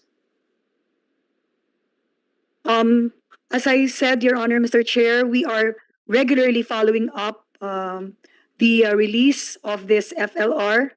I suppose, Your Honors, the DBM is also in close coordination with the Office of the President to check on the updates of the releases, because we also recognize, Your Honors, that the validity of obligation is only up to December 31 of this year, Your Honors. Yes, yun na nga. Everyone is very anxious because it's all going to lapse. So that's the biggest concern. And we were also curious how was the choice made for the first few that were released? Sa madaling sabi, nagkakainggitan yung pumasok doon sa unang 31 billion tapos nadagdagan pa ng 50. May priorities ba yan? O ala chamba na lang? Well, sa amin po, no, we are regularly following up. We don't know the process in DBM on how also the releases are being made with regards to the FLR, Your Honors. So kami lang po ay nagpa-follow up halos araw-araw po kung meron pong na-aprobahan so that these projects can be implemented as soon as possible because they are ready to be implemented po. All of them, almost all of them are already ready for That's right. implementation. That's correct. Thank you very much. So we can count on public works support, but I suppose, Mr. Chair, we really have to badger DBM into some kind of explanation or projection regarding these long-awaited projects. Another question is, I see that there are still lump sum appropriations in 2022. Can you give us a summary of these so we can understand what these lump sum appropriations are? Actually, for example, Your Honors, Mr. Chair, yung right of way po, we can provide you with, actually, marami po yung file documents of the list of right of way claimants. Example, no, na nandun po sa 2022, Your Honors, Mr. Chair. We can provide you with the list. Kasi lagi natin pinapangako na wala ng lump sum appropriation sa 2022 at saka sa mga susunod na taon. Eh, litaw naman ng litaw, hindi naman nawawala. So I was just wondering why we can't seem to get rid of those. I have a last question regarding the World Bank finding that less than half of our roads are in decent condition. That in fact 43.79% or 33,120 kilometers of roads in the country are actually in good condition. And the report actually derives from data that comes from your office also. And in fact, the roads in poor or bad condition, meaning largely or almost unpassable, is upwards of 5,000 kilometers or 16%. So, ano yung plano nito? Kasi 'di ba yung maintenance, we've had so many issues with maintenance. It became a separate office, tapos binalik, tapos nawala. Maybe know what we can do about this because it seems the condition of our roads is getting worse rather than better. Thank you very much, Mr. Chairman, Senator Amy. May we refer to Undersecretary Rafael Yabut, please? Yes, Yusek Yabut is online. I can answer.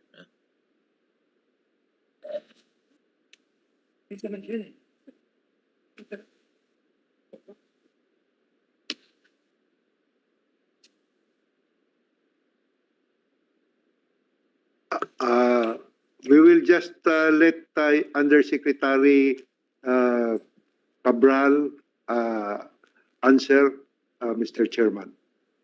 Yes, please. Go ahead, Yusek. Your Honors, Mr. Chair, primarily po, Public Works is in charge of the national roads, and almost 98% po of the national roads are already paved. But of course, the condition of the road, no, due to passage of time and other challenges po, medyo magde-deteriorate po siya. That's why we have programs like rehabilitation of damaged roads. We also have asset preservation program, and we also have, for example, preventive maintenance as part of our program of our national road. So, yun po kasing road may life cycle. So, so if it exceeds the life cycle po, and of course, damage, for example, by calamities, then certainly we will have to prioritize again rehabilitation, rehabilitation, improvement, or upgrading of these national roads, Your Honors, Mr. Chair, which is part of our basic mandate, Your Honors. You said there's a life cycle. No, we understand that it's somewhere between 40 to 50 years. Is that correct? For the road, and then the bridges. There are some bridges that have been standing forever, also part of the national arterial network. How long is the life cycle, and how much of the budget is dedicated to replacing them? Because I know of some very, very old roads and bridges po. Then, of course, the national road po, marami po kasing factors kung bakit siya nag-deteriorate, no? For example, we really have calamities, for example, damage, no? So, increasing traffic, loaded. How much is actually just replacement? Kasi nga, back in the day, 30% or a third of the DPWH budget was just repairs and rehab. What is it today? We can provide you, ma'am, the details of our program for the repair rehabilitation. And is there a projection for the sections in national roads as well as the bridges that are deemed to be replaceable na sa haba ng panahon? Yes, ma'am. We have that database in DPWH to identify the bridges that needs to be replaced or rehabilitated. Sige, Opo, we can patuloy na lang provide you, kasi- ma'am. Yes, kasi while those in Mindanao cry for new roads, those of us in Luzon naman are plagued with ancient roads and bridges that are really in very poor condition. So we look forward to the replacement of these that are really, as you said, way beyond their life cycle now. They've served us for so many years. And every little bagyo, eto nga, itong Typhoon Maring, the entire north was isolated because of one of the bridges in Santa Maria, Ilocos Sur. So I think these old bridges need to be replaced. So maybe we can look forward to that. Yan po problema talaga, Chairman, di ba? Alam naman natin yan. Infrastructure is such a long-term investment. Kaya lang yung budgeting process natin, tingi-tingi taon-taon. So yung mga big ticket items, hindi na natin nabibigyan ng pansin. So thank you very much, and I'll await the information so we have something to look forward to. And those are all my questions for the meantime, Chairman. Thank you po. Salamat, Vice Chair. Very good point on the maintenance. No, that's not. It appears that's not really our strength, and we should pay attention to that. The upgrading, etc. If I can share with the Secretary and our members, in my experience when I was congressman, of course, our district, my district was peculiar. No, as in maulan sa amin sa Aurora. Every day, it's very common to have one or two showers, even in the summertime. No. And so I noticed the road tends to deteriorate pag walang drainage canal. Mas mabilis yung because the water stays there in the middle of the road, and then somehow as over the months that you pass it, butas-butas na yung kalsada. So maybe that's something that the department can consider for areas that are geographically similar or prone to precipitation and rain, is to have that kind of proper exit for water. Otherwise, the road becomes waterlogged for some reason, no? And there's no exit passage for maybe make it part of the maintenance program, the regular maintenance of the roads, no? Especially during the summer. So you construct that so when the rain comes, then there's free passage for the rain, di ba? Just a suggestion, not a professional suggestion, just something born of experience, Your Honor. Tapos yung point raised by Vice Chair Marcos regarding the program of work, not program of work, right of way, and other lump sums. As you know, si Senator Ping has also raised that in the past almost every year. We really ask you to itemize that at some point, no? So please, if you haven't yet, please do it already. So it will facilitate the passage of your budget, because yun nga, per Supreme Court decisions, per best practices for budgeting, we really frown upon lump sums because there is very little accountability there. So yun lang ang pakiusap namin to the new secretary, as well as we would demand that also of Secretary Villar over the last 5 years. Thank you, Vice Chair Marcos, for those Chairman, points. hihirit lang ako by way of asking all these requirements. We are so anxious about the election ban that will face us next That's year. right. Maybe we can get a list also of the FLR projects that have actually been approved and can go Yes. forward.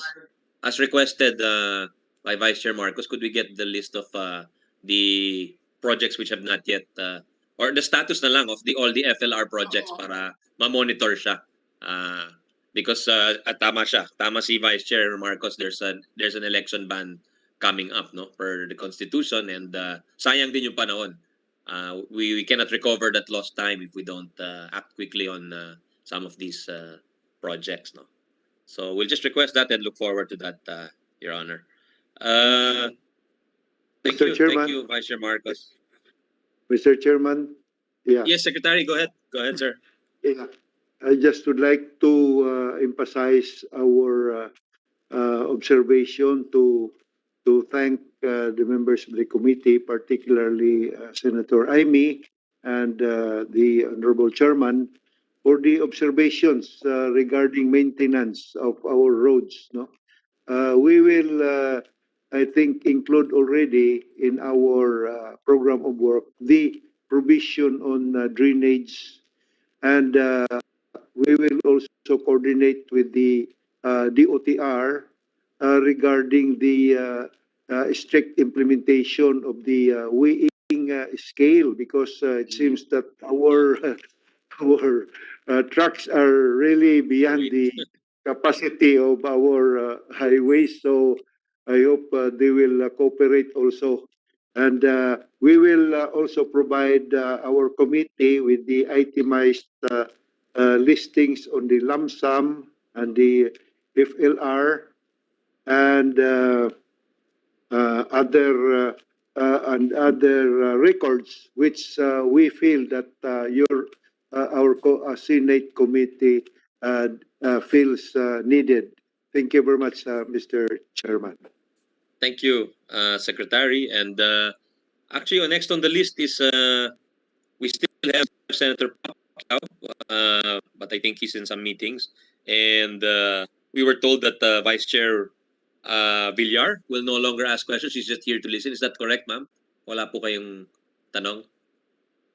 Manifestation that I'm just Yes, listening. go ahead, ma'am. I have no question. I'm listening to your interpellation. Thank you very much. Thank you to our Vice Chair, Senator Villar.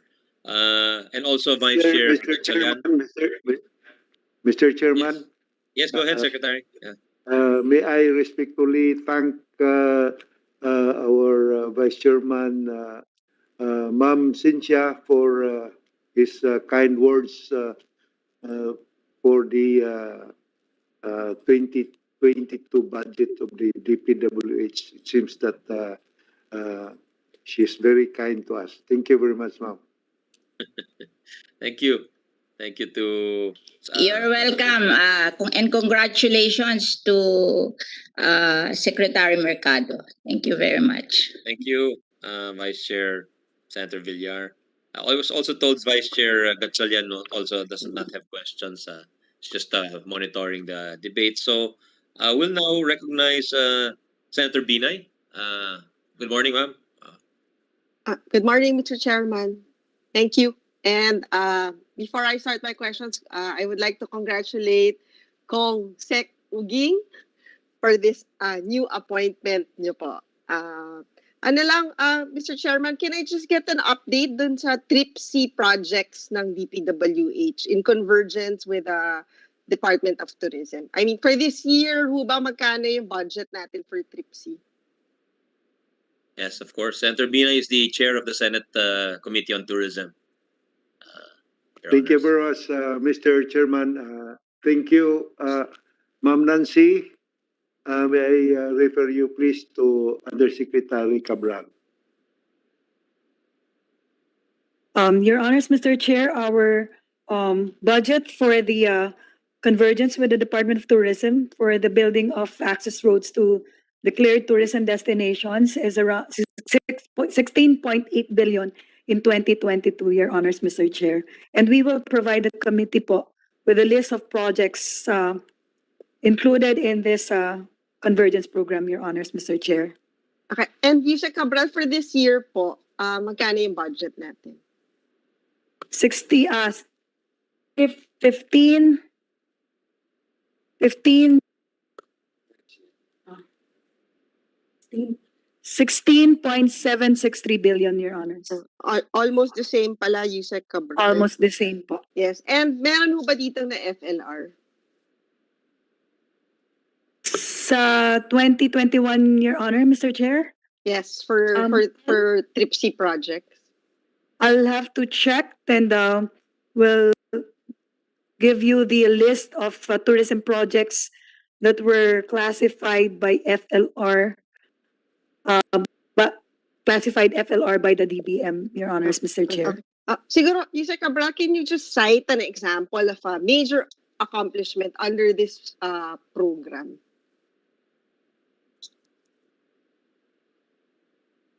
As presented po earlier, our tourism, under our TRIP program, we have already finished 2,436 kilometers of road nationwide, Your Honors, Mr. Chair. So marami po kaming proyektong natapos, no? And for example po, no? For example, from ano ho yan, from all over the country po. So, ayan. Oh, hindi ko. Andito po yun, Boracay Circumferential Road. Meron po kami sa marami pong proyekto sa Mindanao. I can give you all the list po. Sabangan, Sabangan, Sagada Road in Mountain Province. Maruaya to Pitak. In Ilocos Norte. Estancia Road in Ilocos Norte. Then the Panakaw, Batalan Tourism Coastal Road. Then the Boracay Circumferential Road. Then the Montana San Juan Benaventura Road in Bohol. Okay. And a lot more projects, Your Honor, Mr. Chair. Sige. Thank you, Yusek Cabral. Yung kanina natanong na ni Senator Amy yung tungkol dun sa for late release ng mga projects. And alam naman natin, Secretary and Yusek Cabral, in 2 months, matatapos na ang taon.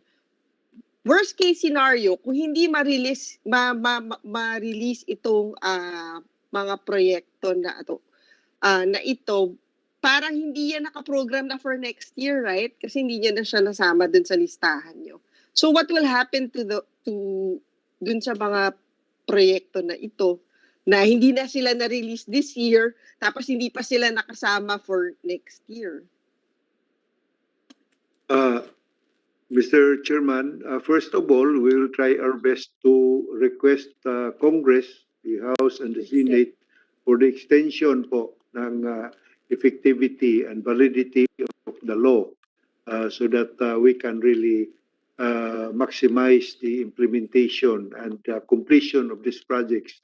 But worst comes to worst, God forbids, then we will try our best to accommodate them in the 2022 budget po. Thank you, ma'am. Yun nga, Secretary, ang magiging problema ho kasi, di ba, parang by that time natin malalaman kung marirelease siya by December 31, na tapos na namin yung budget for 2022. So I don't know, Mr. Chairman, kung paano natin magagawa ng time-wise, it's very awkward. Time-wise, yeah. doesn't work out. Yung provision. Kasi, di ba, what if kunyari yung meron... maganda talaga, Your Honor, is yung sinasabi ni Secretary na ma-extend yung validity yung effectivity of the... We did it for 2019 and for 2020 appropriations. So, if you ask me, because again, we're still in transition from the from obligation-based to cash-based. Cash-based. So, we've not fully transitioned. So, and in addition, you have the pandemic, you have the FLR. So it really makes more sense for me, personally, to extend the effectivity of the appropriations, Your Honor. So yun ang nakikita ko, because your point is very good na talagang the time-wise it doesn't work because by the time you know that you cannot these projects will lapse, wala na tayo, we're not in session anymore. We're on recess already. So yun ang talagang I think that's the prudential solution going forward, ma'am. Okay. Yun lang pa, Mr. Chairman. And medyo malaki pa yan, ha? I mean, that's still 100 billion worth of projects Yes. At the moment, hindi natin alam kung anong mangyayari sa kanila by December 31, 2021. Yun lang po, Mr. Chairman. And thank you, Secretary Oging and Yusek Cabral. Yeah, and we appreciate that, again, Senator Binay, because you raised that during the budget of the OP.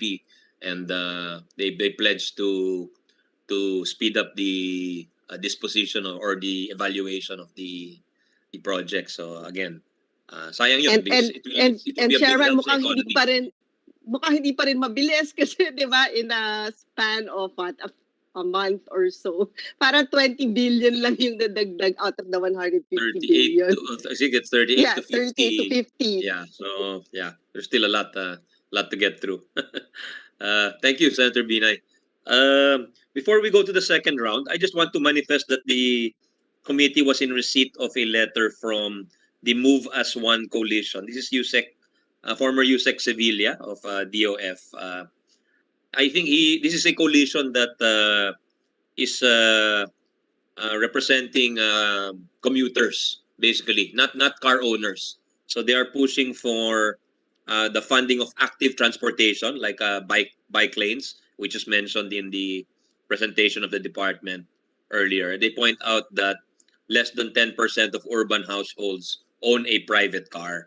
So they're asking that sana yung Philippine roads uh, not just be prioritized for motor vehicle use, and think of the pedestrians as well. And secondly, that the roads, bridges, and other infrastructure be designed not only for the accessibility of able-bodied persons. They are batting for accessibility. They're saying, how come there are bridges that require stairs and there are no ramps for the PWDs? So this is their manifestation, especially for the newer infrastructure. Could they remedy this? Because it's very difficult now for people in wheelchairs, for instance, pedestrians. So their suggestion is that they have one protected lane, one for pedestrians, for bicycles, and for public transport. So that's for the consideration of the department, and perhaps something they can incorporate. I think they have a point here, no? Kasi talagang we're very much influenced in a sense by American and culture, no? So yung unlike the Europe, as opposed to perhaps the European, where the public transport is really, they close a lot of their streets and they prioritize the trams or the trains, and which carry a great proportion of our population. So something for the consideration before we go to the second round. Maybe the Secretary and Yusek Cabral would care to comment. We'll give them the floor. Your Honor, thank you. That actually, those observations have been always raised with DPWH, and that's why we're strongly supporting the construction of bike lanes, no, especially in new constructions and areas can be acquired, no. For example, po yung Laguna Lake Highway natin, yung Boracay Circumferential Road, may mga bike lanes po yan na na-provide, no. We are also working together with the Department of Transportation and MMDA in Metro Manila and other LGUs for the construction of bike lanes wherever practical. And we have finished more than 498 lane kilometers of bike lanes nationwide, Your Honor, and we will continue to support this active transport program. Of course, not only during this time of pandemic, because we prioritize also health, but also promoting zero carbon footprint. So to encourage walking, non-motorized vehicle like bicycle, Your Honors, Mr. Chair. Yeah, thank you very much. We Yeah. appreciate that. You mentioned the Thank you. health benefits. Yeah, Secretary, go ahead, please, sir. Thank you, Mr. Chair.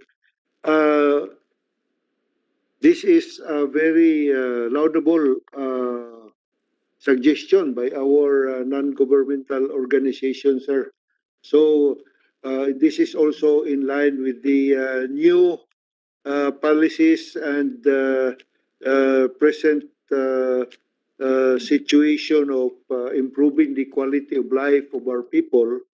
The clean and green program, and to lower the CO2 emission because of our global warming program, and for the wellness program, overall wellness program of our people.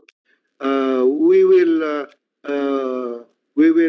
already consider as part of the elements in the preparation of the program of works, the provision on green programs like bicycle lanes, uh, uh, provision on improving the pedestrian lanes, and we will be PWD friendly infrastructure also that will accommodate our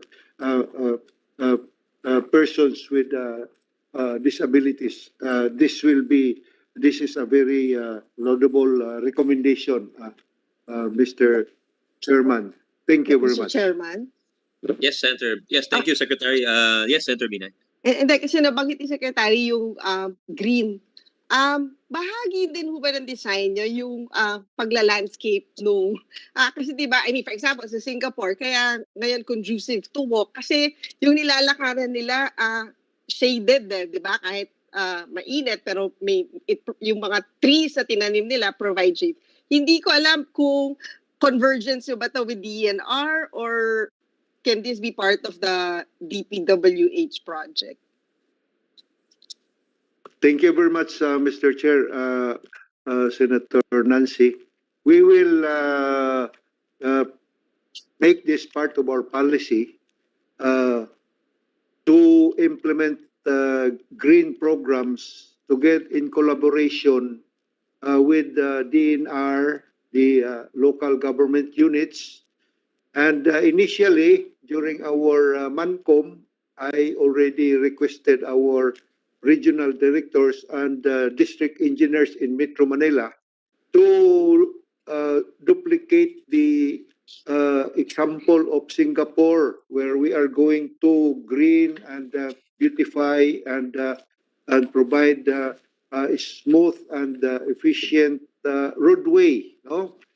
From the airport going to Luneta, going to North Harbor.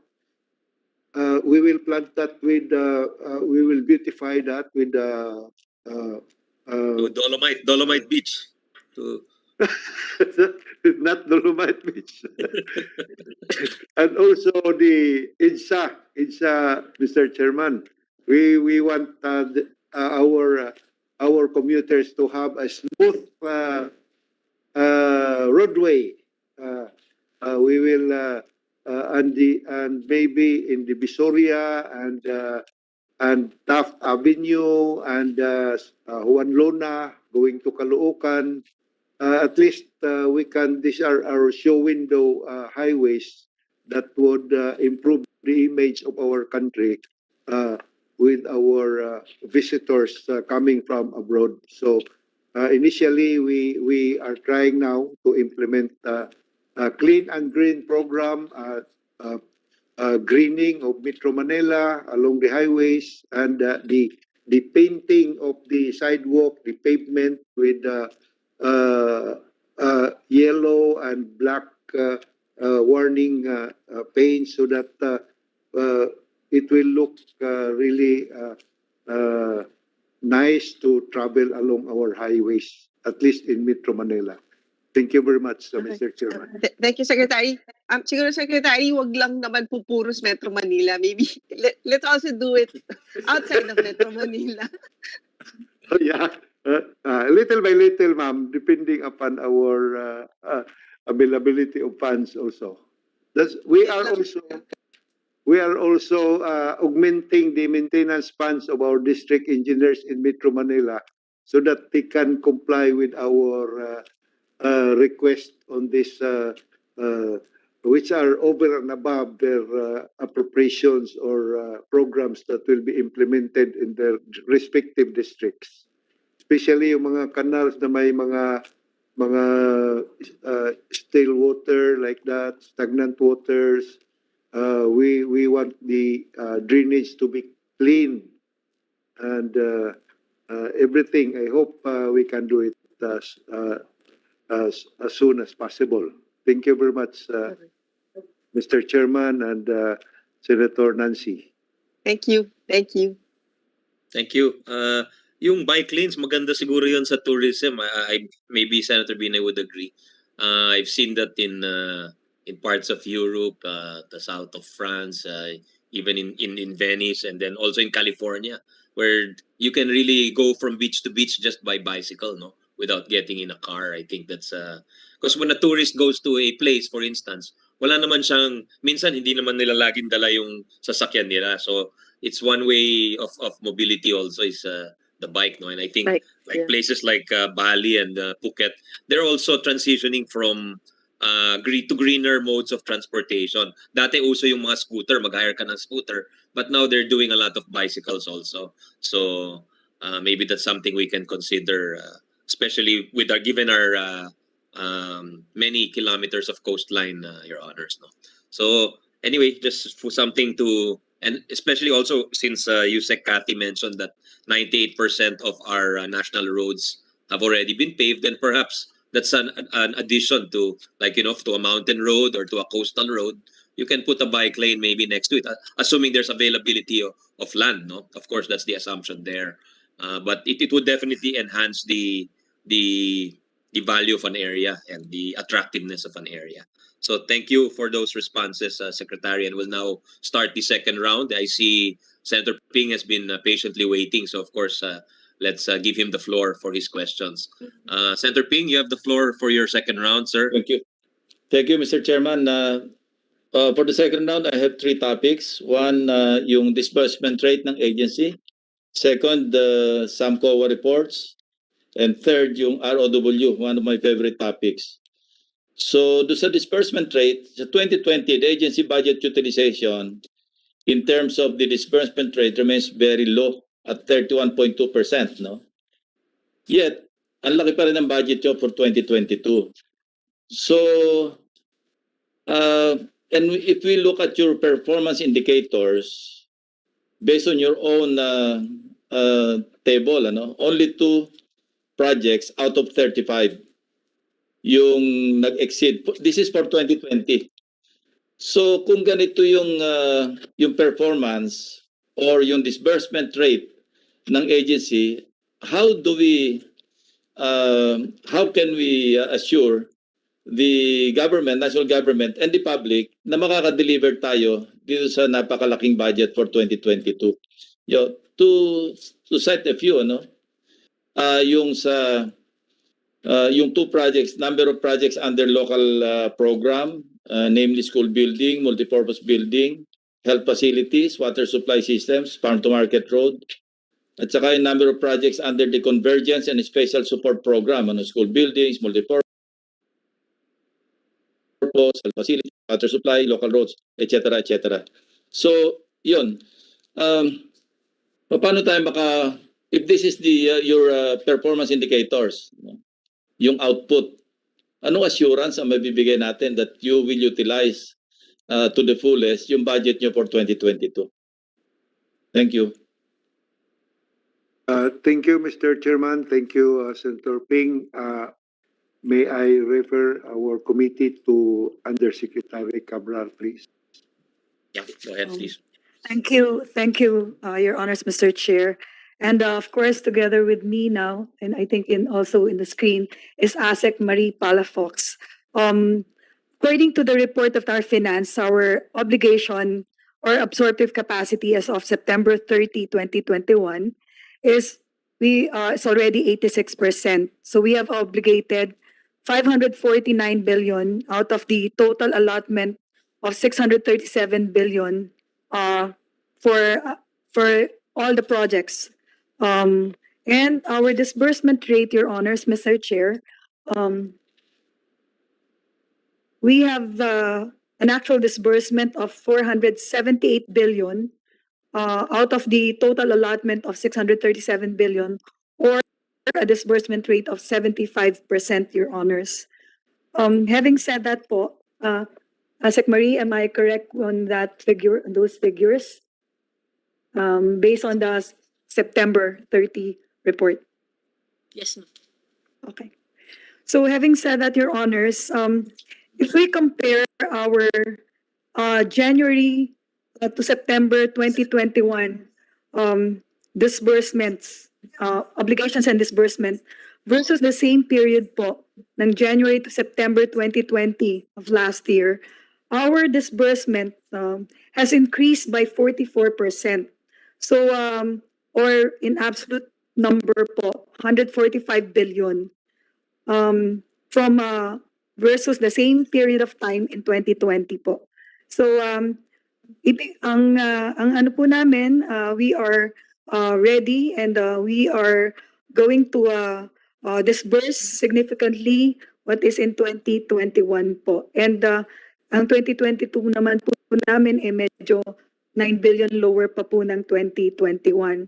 So we are still confident we can obligate and disburse what has been released to DPWH by the Department of Budget and Management, Your Honors, Mr. Chair.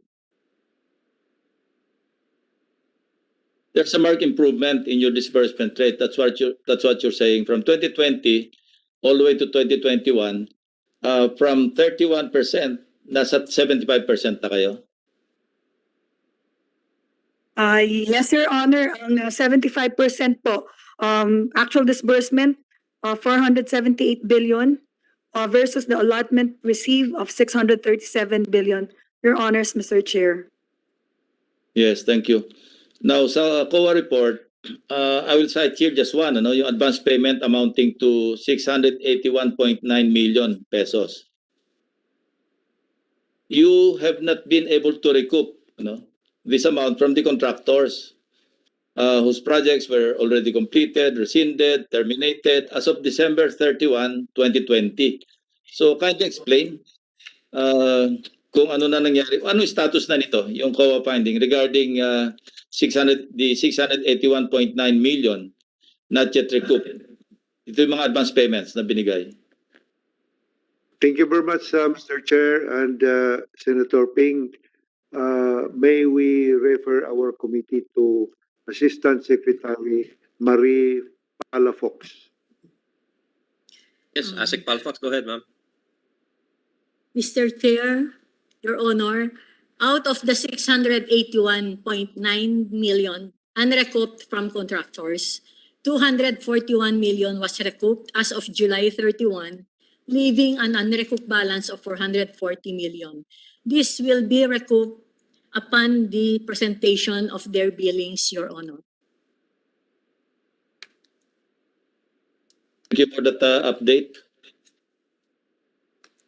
Yung sa ROW, no? This page, wait.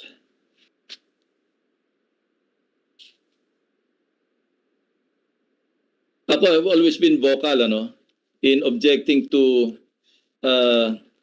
the funding of ROWs ahead or simultaneously with the projects, no? Yung sa paggagawa ng projects under the ROW law, no? Republic, and it's a manual, yung ROW acquisition manual.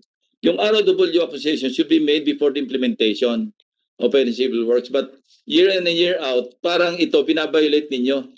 And for is this year? Yeah, for 2022, magkahiwalay pa itong 17.9 billion under support operations, and then there's another 21.3 billion na naka-embed do sa project. Because when I questioned this, I remember you deleted kasi lagi nakalagay doon including ROW. So what you did when I kept questioning it was to remove yung including ROW and you put it in another item, yung support operations. But now, here we go again, bukod pa doon sa support operations na 17.9, meron pa naka-embed pa uli na 21.3. So, ito yung nagiging problema natin, and hindi ito, it is against the law, first and foremost, against the general provision of the General Appropriations Act, pati yung manual. So, kindly explain this. No, I'm sorry. 2021, yung 17.9 billion, Sa 2022, there's another 21.3. I stand corrected. Kindly explain this. Thank you very much, Mr. Chairman and Senator Ping. May we refer this query to our head of our legal department, Attorney Ed Ramos, please. Yeah, Yusek Ramos, if he's online. Sir, on leave siya. Hindi online, on leave.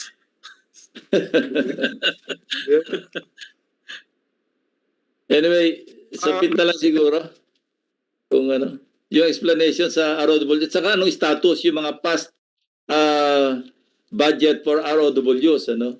Di ba, I remember presenting even in the slides, yung nangyari sa bahay pala na nasa gitna ng kalsada, wala na ba doon? Yeah, I remember that. So, what's the update? Siguro hindi pa alam ni Secretary yun kasi rarely rin-raise ni Senping yun eh. Yusek, Yes. could you Um, update us, please? Yeah, I remember very well po yung tanong ni Senator Lacson doon sa bahay last year. I think already the regional director of Region 4A, if I'm not mistaken, it's in 4A, can answer the status. I think it's already ano po, solved, no?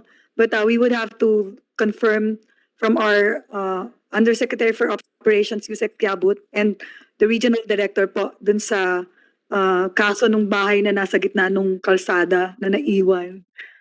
So, Yusek Pai, Yusek Yabut, if he's online, can respond. Mr. Chair, okay, Yusik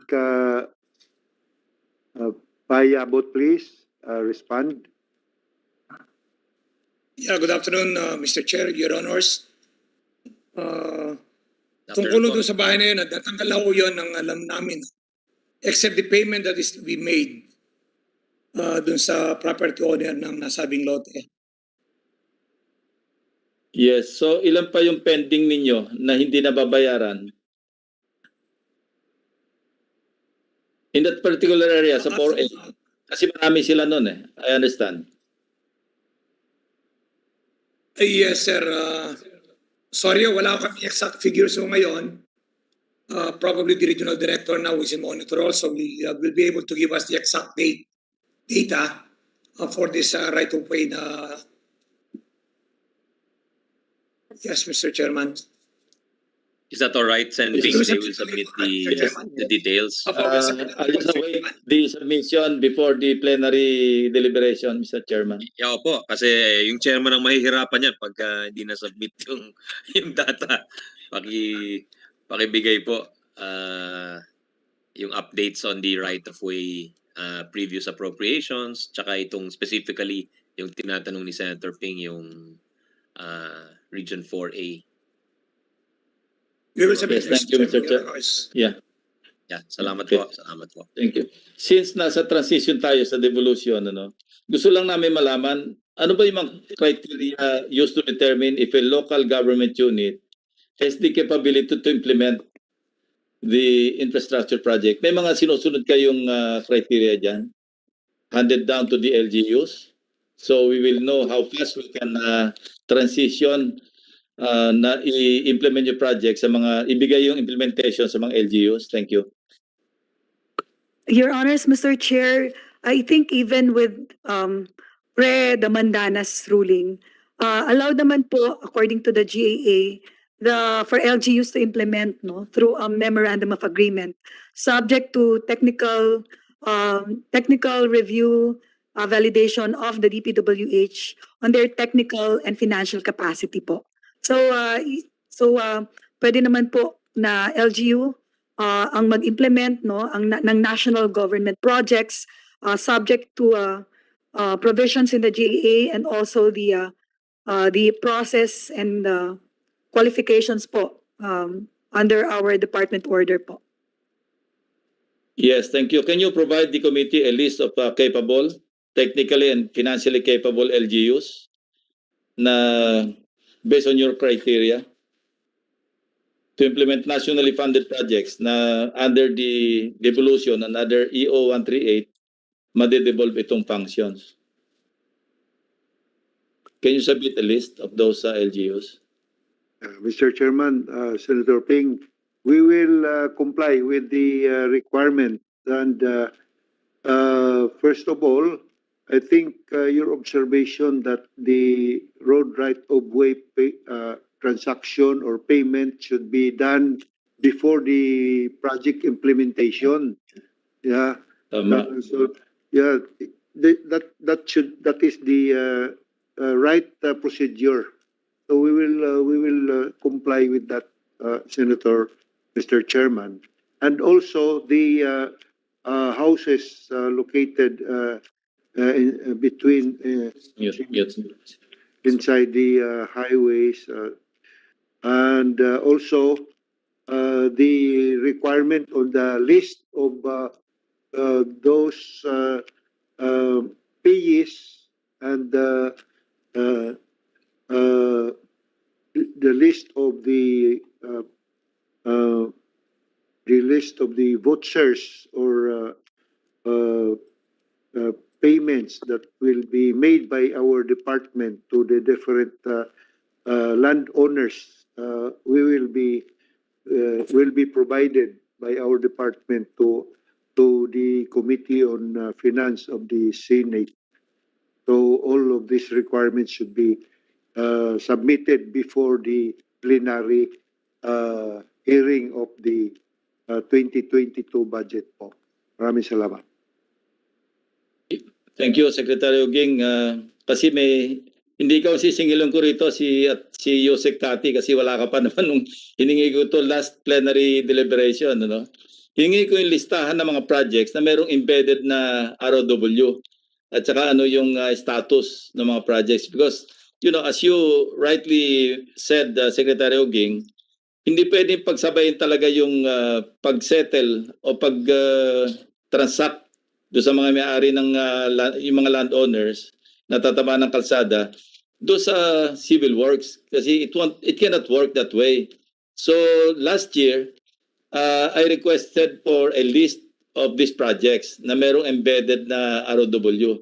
So ikaw na andyan ngayon, Sec Oging, ikaw ang singiling ko. Through to Undersecretary Cabral, sorry. Thank you. Before plenary, Thank you, Mr. Chairman and Senator Ping. I would like also to ask for your kind consideration on our officers of our department who are not able to attend this very important committee hearing. So I hope in the next hearings or budget hearings, I would like to request all our officers of the department, especially the legal department, to be present to satisfy the questions and queries of our dear senators. Thank you very much, Mr. Chairman. thank you. I promise naman at started the hearing, I'll be very kind, di ba? Because you're you're present. This is your first attendance sa committee hearing ng Public Works. So yes, we'll just await the submission. Thank you, Mr. Chairman. That's all for this round. Salamat. Punta muna ako kay Dick. Damaya ko muna si Dick Gordon. Meron pa ng blue ribbon. Okay. Thank you. Thank you very much, Senator Ping. Your points are well taken, and I think sanay na yung department. As I said before, you've made the budget process more transparent and also more accountable because we have the lump sums broken down. We have the specifications for the projects. So we'll again, I think that should be a continuing requirement for our DPWH projects. No, alam ni Yusek Kati yan, she can brief the secretary on the past and present continuing requirements na talagang to prevent repeat duplication, to prevent to really make sure public funds are well spent. Thank you, Senator Ping. I'm not sure if ComSec Director Irene, are any other members online still? I don't see anybody else. Mr. Chair, just one question. Yeah, Senator Francis, Senator Tolentino, go ahead, sir. With the permission of Senator Lacson. Please, yes, certainly we're on the second round, so you have 10 minutes, sir. No, hindi ko ubusin sa 10 minutes, Mr. Chairman. Just one question which I probably overlooked. It has something to do with what was mentioned by Yusek Cabral regarding the 235 evacuation centers constructed or ongoing right now. Was it constructed or ongoing, Yusek?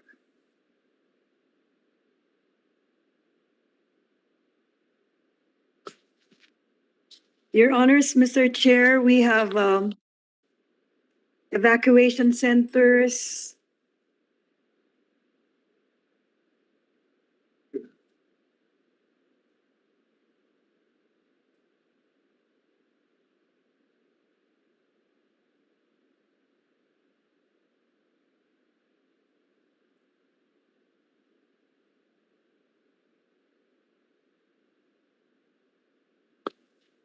Your Honors, Mr. Chair, we have completed 235 evacuation centers from July 2016 to September 2021, and there are 102 more that are ongoing, Your Honors, Mr. Chair. So, Yusek Cabral, Mr. Chairman, how do we now classify the evacuation centers? Would this be considered interjurisdictional externality, or will this be a standalone project for an LGU, considering that an evacuation center would eventually house the evacuees coming from a certain LGU? Your Honor, Mr. Chair, for example, an evacuation center is located in a particular municipality. Certainly, Your Honors, the users of the evacuation centers will not only be limited to that particular municipality. In fact, marami pa po nga tayong kailangan gawin because, of course, during calamities po, in the past, we used school buildings as our evacuation center. So, ang national government po, gumawa ng programa para magamit, hindi po maabala yung mga ating mga estudyante. At yung mga usage po naman ng evacuation centers ay hindi lang po yung mga residents dun sa particular municipality where the evacuation center is located. Nagagamit din po ito ng mga residente coming from various municipalities. So yes, Mr. Chair, we can classify an evacuation center, especially those built by Public Works, according to the standards of NDRRMC, to have interjurisdictional or spillover benefits po, Your Honor, Mr. Chair, because it benefits not only the residents in that area, but also residents even outside that area in particular. Thank you, Mr. Chairman. The reason why I asked that is to be direct and point blank in perhaps clarifying that in effect, evacuation centers would not be devolved. The construction and maintenance, I'm referring to evacuation centers. Mr. Chair, the maintenance pa will be turned over to the local government unit. We have national government has subsidized the investment for the construction of the evacuation centers, and the operation and maintenance po will be either at the provincial or at the city or municipal level po, Your Honors, Mr. Chair. I understand. I've seen a good template of this. Ligao City, for instance, in Albay, their evacuation center has been, in case it's not being used due to Mayon volcanic eruptions, they're being used as TESDA training centers, sometimes as classrooms. I foresee the clamor beyond the horizon that LGUs would be asking that the construction be devolved likewise. I have no further questions, Mr. Chair. If given the permission, it is my honor to move for the approval of the budget of the DPWH, the maiden budget of Secretary Oging, also a good friend of mine, Mr. Chair. So I move for the approval without objection, perhaps, for its approval and eventual deliberation in the plenary, Mr. Chair. Yes, thank you. I think that's appropriate at this time, Your Honor. Thank you, Senator Tolentino. And I think Secretary Mercado has acquitted himself well, considering he's only been a few days on the job. Of course, with the able assistance of Yusek Cabral and his other undersecretaries. So if there's no objection to the motion from our colleagues, then we can approve this at the committee level. And just to remind our good secretary and DPWH of the numerous submissions requested by our colleagues. So if there's no objection, then the Mr. Chairman, motion is approved. And Mr. Chairman, including we're just disposing of the motion, Your Honor. Yeah. So the including motion is the approved, DPPs. and yeah, before we go ahead, Senator Tolentino. Including the submissions required by Senator Lacson and the DTP that this representation asked for a while ago, Mr. Chairman. Yes, certainly. Just to remind again the secretary, as well as for our committee secretariat and the legislative budget office officers, to remind also, gently remind our friends at the department of their submissions. So thank you to our colleagues. Mr. Chairman. Yes, Secretary, Mr. go ahead, Chairman. sir. Go ahead, sir. Thank you, Mr. Chairman. Mr. Chairman Sani Angara. In behalf of the officials, staff, and employees of the Department of Public Works and Highways, your department, Mr. Chairman, and members of this August committee, we would like to express our humble thanks and gratitude for the approval of our committee approval of our budget for 2022. Rest assured that all the requirements and request for submissions coming from the members of our committee will be complied as soon as possible. Thank you very much, Mr. Chairman. Most welcome, Secretary, and again, congratulations to you.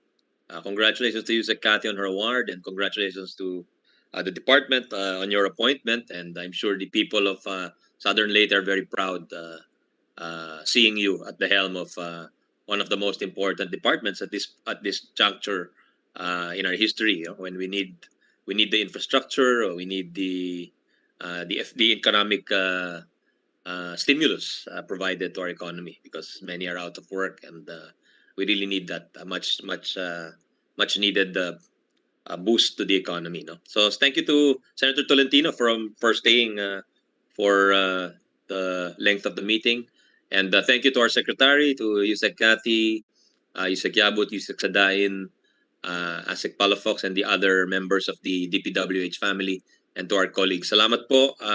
Stay safe po, and we'll see you at the plenary in a few weeks. Thank you very much, Your Honors. Have a nice day po. Ingat po. Ingat po. And thank you, of course, to our committee secretariat and the good people kila Director Irene sa LBRMO. Thank you very much.